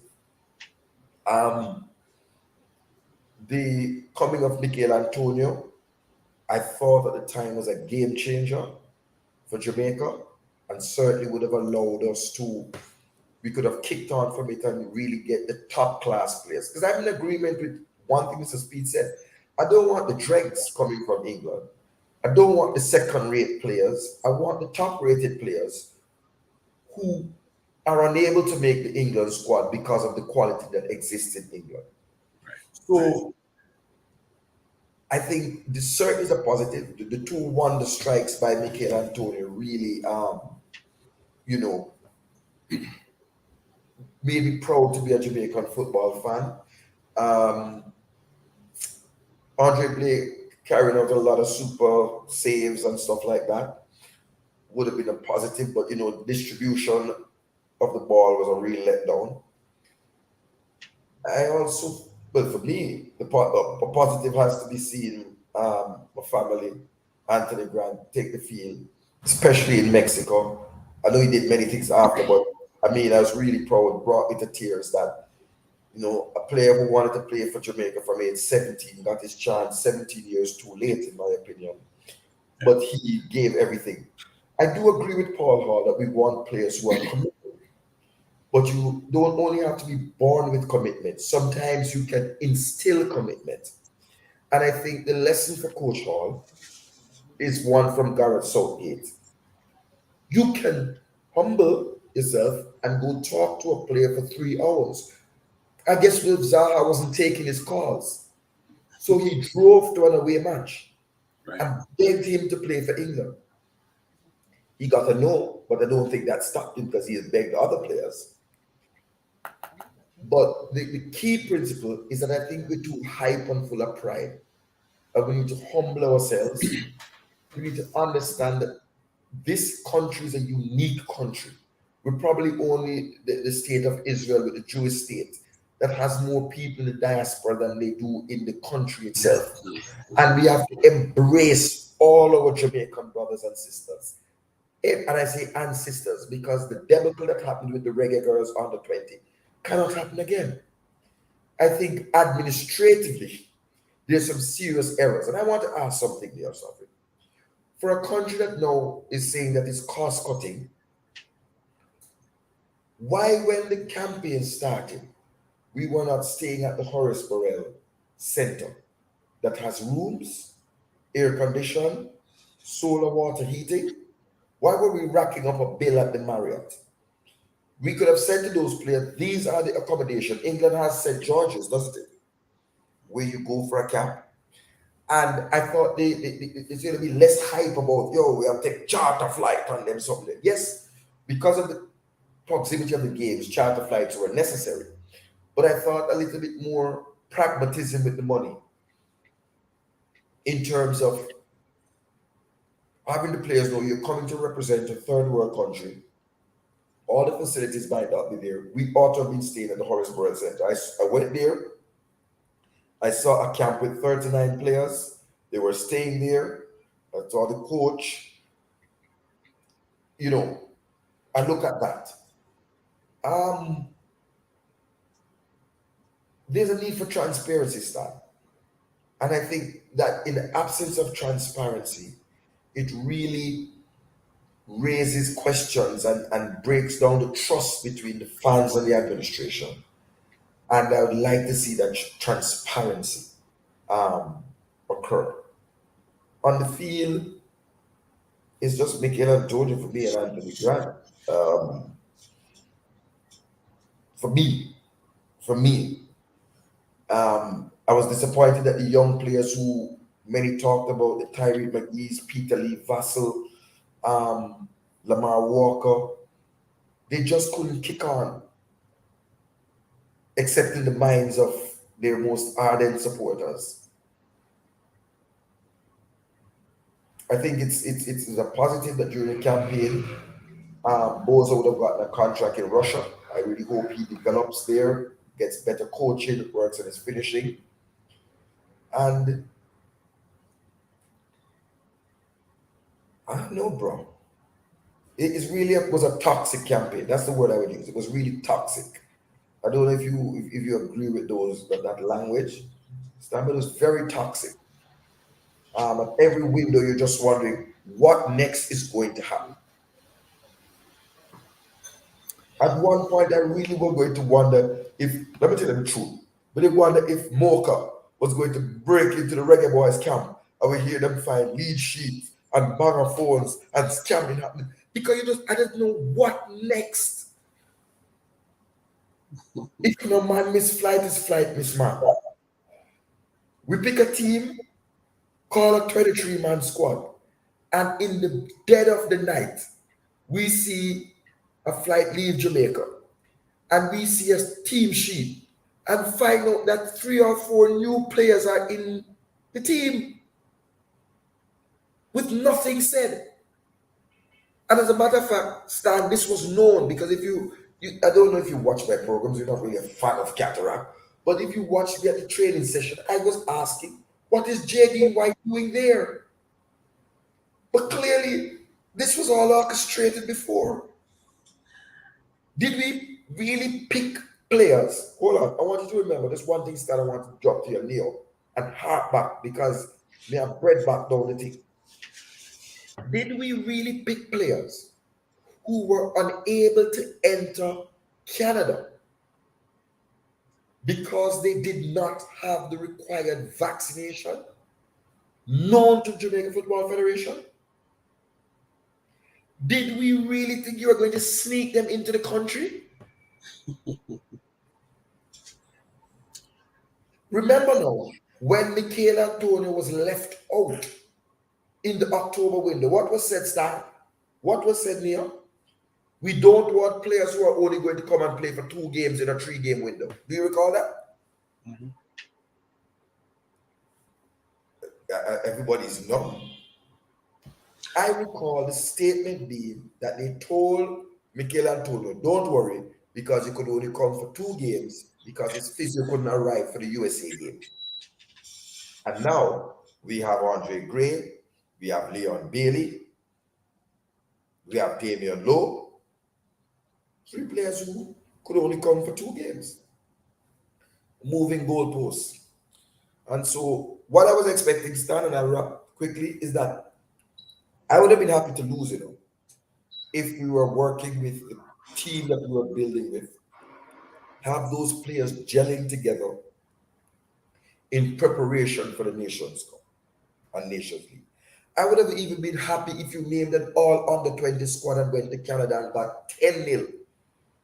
Because at least I'd have known you were giving the youngsters who are going to compete in June a game, there'd have been some method to the madness, I would have been totally fine with a 10-0, with a 15-0 from El Salvador.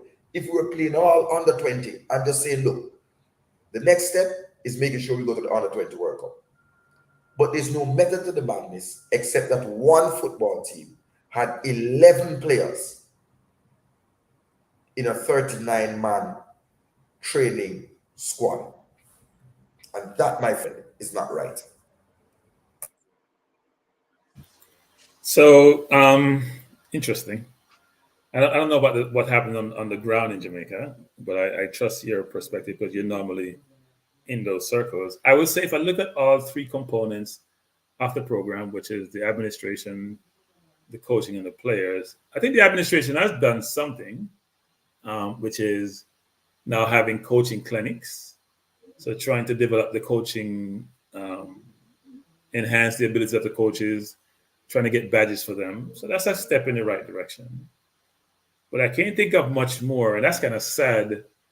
Throughout this campaign, I've heard what they have done, which give me any encouragement or which suggest that things are going to change going forward. I hope they do a post-mortem after the campaign is done and self-reflection and really make meaningful changes, but I'm not holding my breath. From a coach perspective, we did change the coach during the campaign.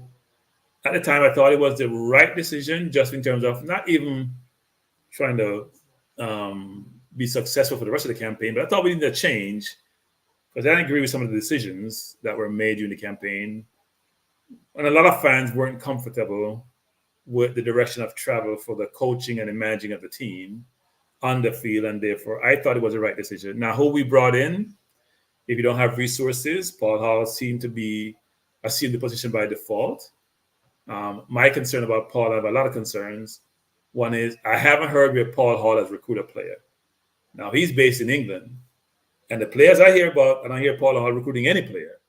And if you're a coach in England, if you're a known commodity, if you have all your licenses, if you have contacts and a network, and you're training youth players, why aren't you the one out there recruiting and your assistant coach? Now, I know he's the one who spoke to the British-based players because they had this bifurcation between him speaking to British-based players and Whitmore speaking to local players. But Paul Hall, what are you doing about recruiting? Now, you espouse the view and you're very articulate about the Jamaica players. You want to bring them in and you watch all them play.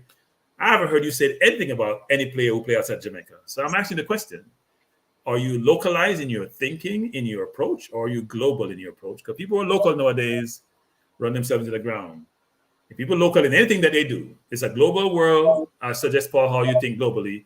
And you're in the hotbed of talent, and I'll hear you recruit any player.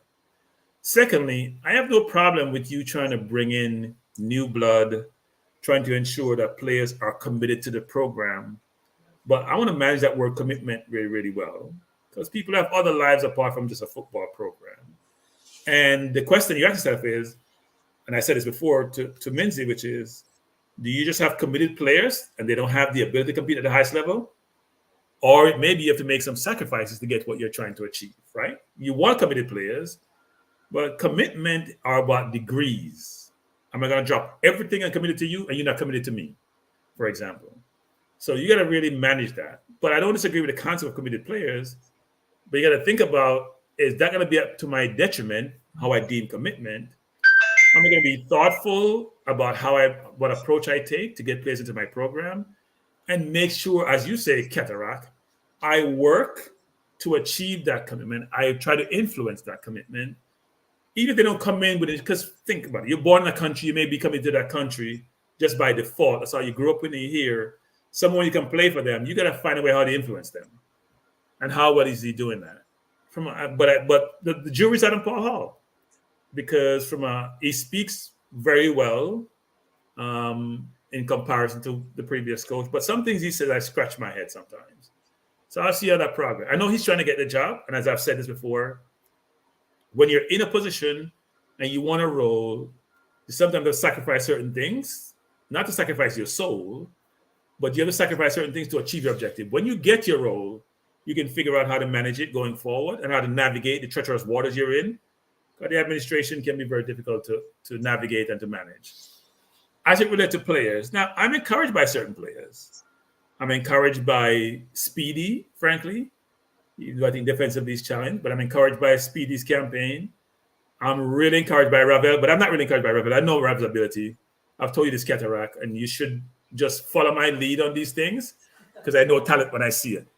I'm encouraged by Greg Lee. It's interesting when you have a player. Know that Anthony Grant was talented. Anthony Grant was old. So he did well. By the way, he served well. No, not knocking Anthony Grant. He served really well. For a person of his age, and age matters. That's what killed Watson, Anthony Grant, Mariappa. People should realize this. When you reach mid-30s and you're playing against 22 and 20-year-olds and people are just going to their peak, it's difficult to compete athletically. You may still have the brain and the skill, but if you can't run, you're challenged. And Mariappa today really showed that to us. So it doesn't mean that, Haka and Mariappa and those players aren't good players and still good players, but there's a level to these things. And I don't think athletically they can compete anymore. And that's why we have to get younger kids to replace them. Greg Lee, to me, has been exceptional, frankly. Give me plays championship. His play today, his recovery speed, his ability on the ball, his commitment, one can question, because he seemed to be in every window, and he's played really, really well. I think Pinnock redeemed himself from the U.S. game in Austria and from the Panama game. I think Pinnock has done really well and one of the few center-halves can pass the ball out from his defense and find somebody the same jersey that he has on. So I think Pinnock has done well. I think Antonio was spotty, frankly. I think Antonio scored some good goals, but I wasn't overly impressed with some of Antonio's play. So the goals were great. They're individual goals. They were exceptional goals. And he didn't have any help to get in the goals, but he missed some ones. And also his hold-up play was surprising, not at the level I expected to be. And his control let him down sometimes. And he's too old to correct these things. So we have to go with what we have. I think King gave me some pause for thought. I thought King didn't do a great game today, but his previous two games, he played well. I thought Roof, when he came in his cameos, actually well. So we have a number of players and Blake, look, Blake is a good shot stopper, but his playing on from the back leaves a lot to be desired. His ability to command his area on crosses, whether it's crosses and or corners, is challenged, frankly, to say the least. So I do think that he needs to do better. And other players who are on the program, like Taxi, Lowe, they did okay. What about Bailey? I'm not commenting on Bailey. Bailey, I can't. I was waiting to see what you're gonna say. Given the last game, well, you can't comment on Bailey because we have how many games in the campaign? He's basically played one game, right? So what's there to comment on? He played one game when the campaign was over. He didn't influence the campaign. And look, we know Bailey's a good footballer, right? So people think I not Bailey. I don't like Bailey. Right. We can't agree. I don't like poor performances. I don't like certain things where if you're not playing, you're not producing, you can't talk. Now I heard him come out and say get me on Bailey, and says there are some egos and things. But Bailey, you have an ego, and your boss has the biggest ego on this whole planet. Nobody has a bigger ego. So when you're an exceptional talent, and he's a very good talent, you're gonna have an ego. You've done the work, you have the skills. Anyone who does well in their profession have egos, and they don't tell you otherwise. No matter how humble they try to be, they have egos. But the ego has to be managed. And look, my hope is that Bailey will then take on a leadership role in the team, let his performance speak for themselves, and also then lead by example, right? You don't have to lead by speaking. You can lead by example. And Cataract, you were in Florida. I think that's what he's probably alluding to. There were certain players whose behavior leave a lot to be desired. They were in Florida, especially in the free kick that I talked about quite a bit, which one was amazed at the language used because someone get to take a free kick for Christ's sake. So look, at the end of the day, if you look at all the three main components. Ball occur. Ball occur. Look, Ball occur has his views about things, right? No, coach, there are a couple of things. We have unearthed a genuine football nuts in Ball occur. Genuine. There's no explaining his logic, right? It's none. So That's a positive. Because maybe everybody thought all Jamaican fans were sensible. Actually, I don't think Bala Kerr is a dunce when it comes to football. He's a football dunce. No, he's not. Bala Kerr absolutely is. No. Bala Kerr is very parochial, like some of us are in life in general. And he likes, look, he has xenophobia, is what I think it is. He's very focused on local talent. He watched a lot of football, by the way. A lot of football. Whether it's the La Liga, whether it's League One, Premier League. He watched a lot of football. I know, but his view is somewhat myopic because I don't think he actually realized that when you play against the talent that's similar to you, you may not be able to compete at the same level we go play against better talent. So when I hear his analysis, he's looking at what he's seeing and he's saying, you know what, this person is as good as this other person. And I'm saying, Bala Kerr, when you step up in class, your lack of class may show up, frankly. So I don't think he's a football dunce. I wouldn't say that. So I just think he's very passionate about. Let me tell you something. Yeah. Where I don't see Bala Kerr, I don't see Bala Kerr at Jamaican Premier League games. Never seen him. Well, yes, I leave from Trelawney. It takes a while to get from. I certainly did. I didn't see him at Drax Hall when they were lifting sand and throwing it on the field to fill out the holes. And I didn't see him at the stadium. Well, maybe watch it on Sportsmax or whatever it comes on, TVJ, whatever it comes on. Stan, you can watch it on Sportsmax, and so can Neil. I do. I watched the JPL today. I watched but it's Cavalier against somebody. I watched a game today. I watched Cavalier against someone actually. It's yesterday or one of those days actually. So it's absolutely, Saturday was yesterday. It's absolutely just not acceptable to be in Jamaica, chatting off him out, and then telling us that Shamar Nicholson is better than Mikel Antonio. I think Mikel Antonio cut a frustrated figure. There wasn't continuity in the people he was playing with. And a lot of the service, if you remember that time, was long balls up the field by... No, well, get that right. Here's what's not fair. Like today, people blame, and I gave my hard time to, what's the kid named Grave? Grave? No, I didn't blame him today. I didn't blame him today. But think about this. Get it right. He's running. You know what? The last game I saw him play, he looked tired to me. He was running in sporadically. Today, he ran all game. He got no service. Yeah, but I think he ran all game today because he was cold. He was trying. That's a man trying to keep warm. Well, he was running in the direction the ball was. But when he ran there, the ball went someplace else. But he was running all game. He ran his heart out today. So I wouldn't blame him because he got. But my only blame to him was this: when you have limited service, when you get the ball, try to keep it. Yes. Right? Don't let it bounce off you. Keep it because it's a precious commodity. You won't see it again for a while. So when you get it, make sure it goes in that hole and it's stuck. It sticks on you. It wasn't sticking. That's true. He didn't shoot it really well. He didn't move the ball really well when he gets it. And when the touch, it was 10 yards, But he looked like Mikel Antonio the way he runs, though. You could have mistaken him until he touched the ball. Bolliker, that's not to say he's better than Mikel Antonio. So please don't even try that one, brother. Coach, I'm going to take a run. It's my medication time. And yes, I'm sick, Bolliker. Absolutely. But then, so coach, it's really, it's a hurtful performance. I mean, when you watch your team getting decimated like it, this was on the equivalent to the Japan game against the Japan under 23, equivalent to the Panama game, having to watch that. It's painful.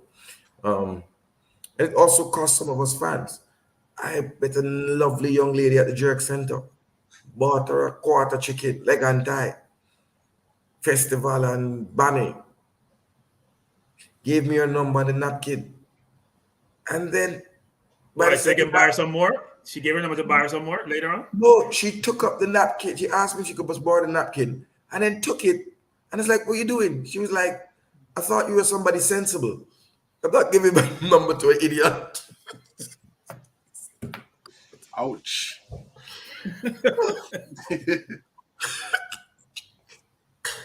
And it's funny. She was like, yo, this team is really not good. Why were you even watching? I couldn't answer.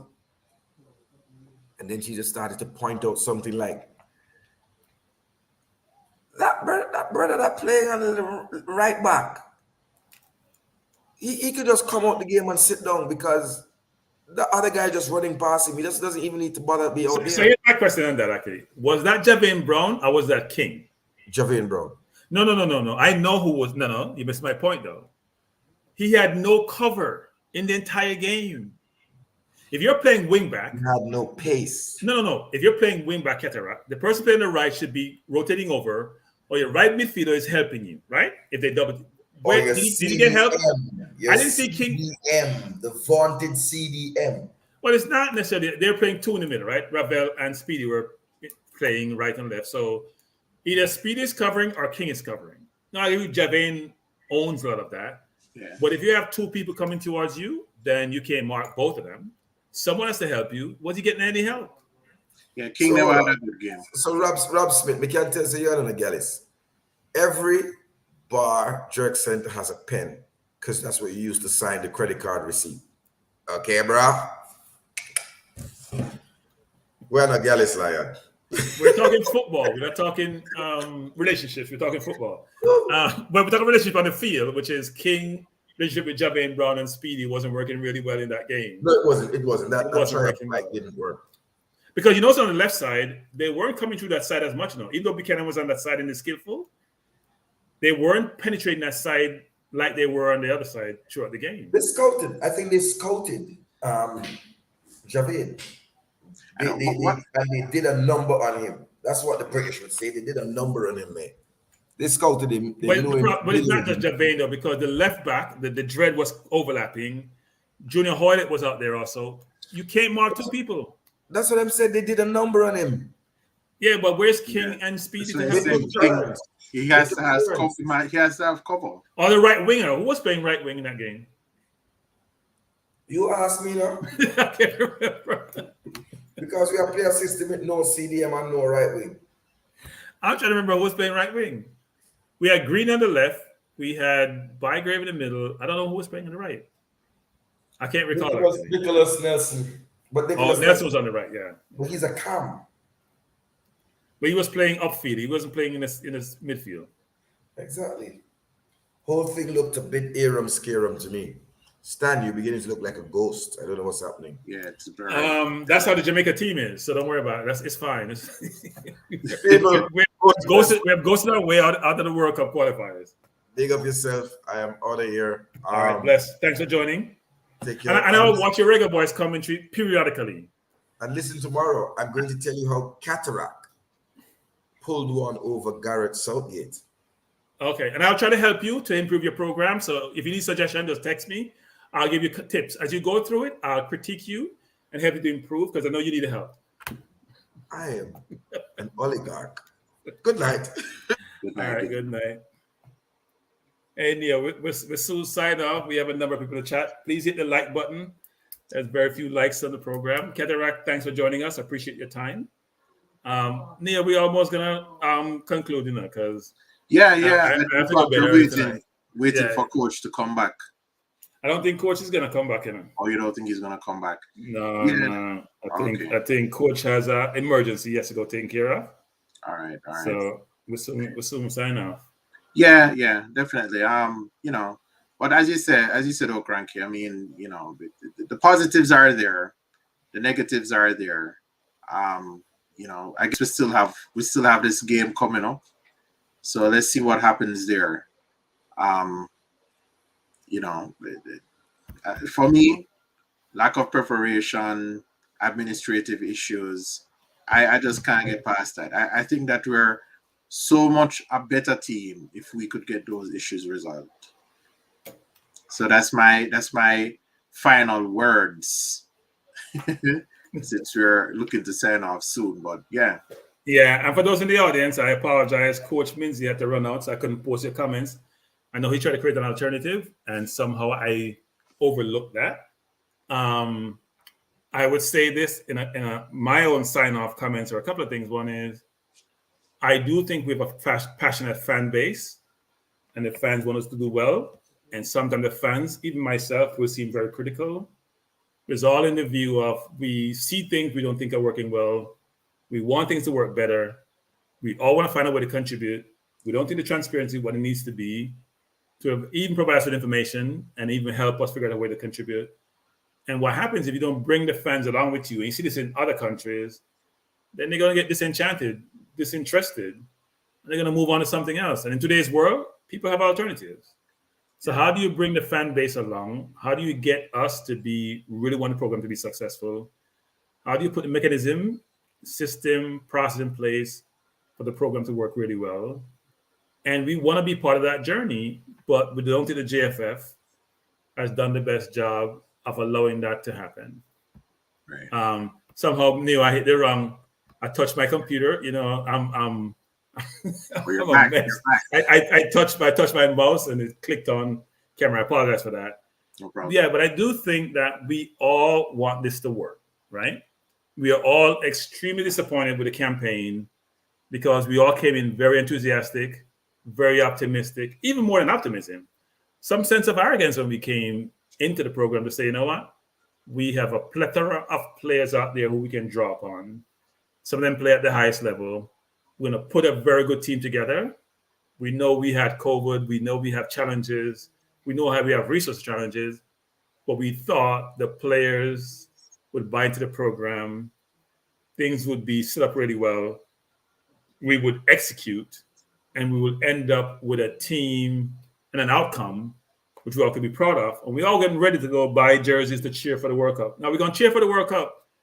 We want to cheer for alternate teams, not for the team that we all want to be there and that we all want to support. So right. And if you do a poll in Jamaica, it will continue to reflect that you have more Jamaicans who support Liverpool and Chelsea than who support the Reggae Boys. And the truth is, it is also true overseas in the diaspora. And so we have a good asset, a good team that, you know, it's just really going to waste. But, you know, I believe there is hope. I believe it's the best of times and the worst of times. You have to say, you know, you have to fail to know where you are and what you need to improve. And it's going to be incremental. Yeah, so I will say to everyone, which is thanks for being part of the Coaches Desk family. You have been great in supporting Coaches Desk program. I think you're now up to 14.6K. You need to tell your friends and families so you can get up to 15 and move onwards. I do appreciate the YouTubers who have been really trying to keep the program alive. Obviously, everybody have their different views. You don't always agree with all the panelists and the people who run these programs. That's what's great about all of this. Diversity is great. Different opinion is great. We want people with different perspective on things. We don't want everything that's monolithic because we all don't have a monopoly on what intellect looks like or what ideas are or what perspective is. So everyone's perspective helps to make things better.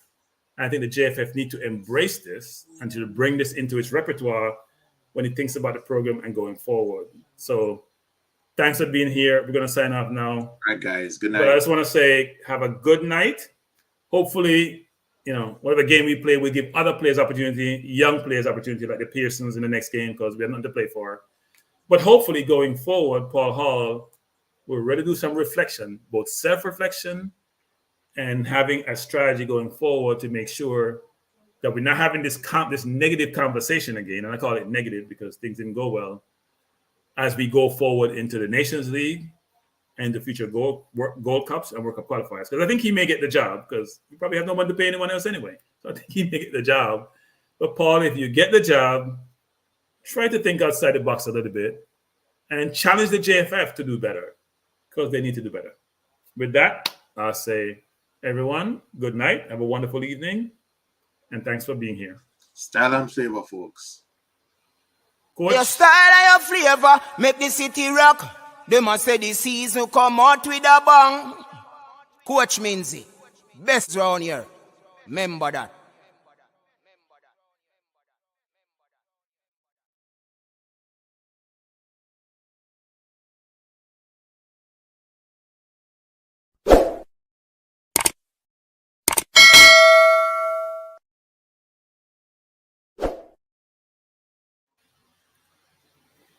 Yeah, Neil. Long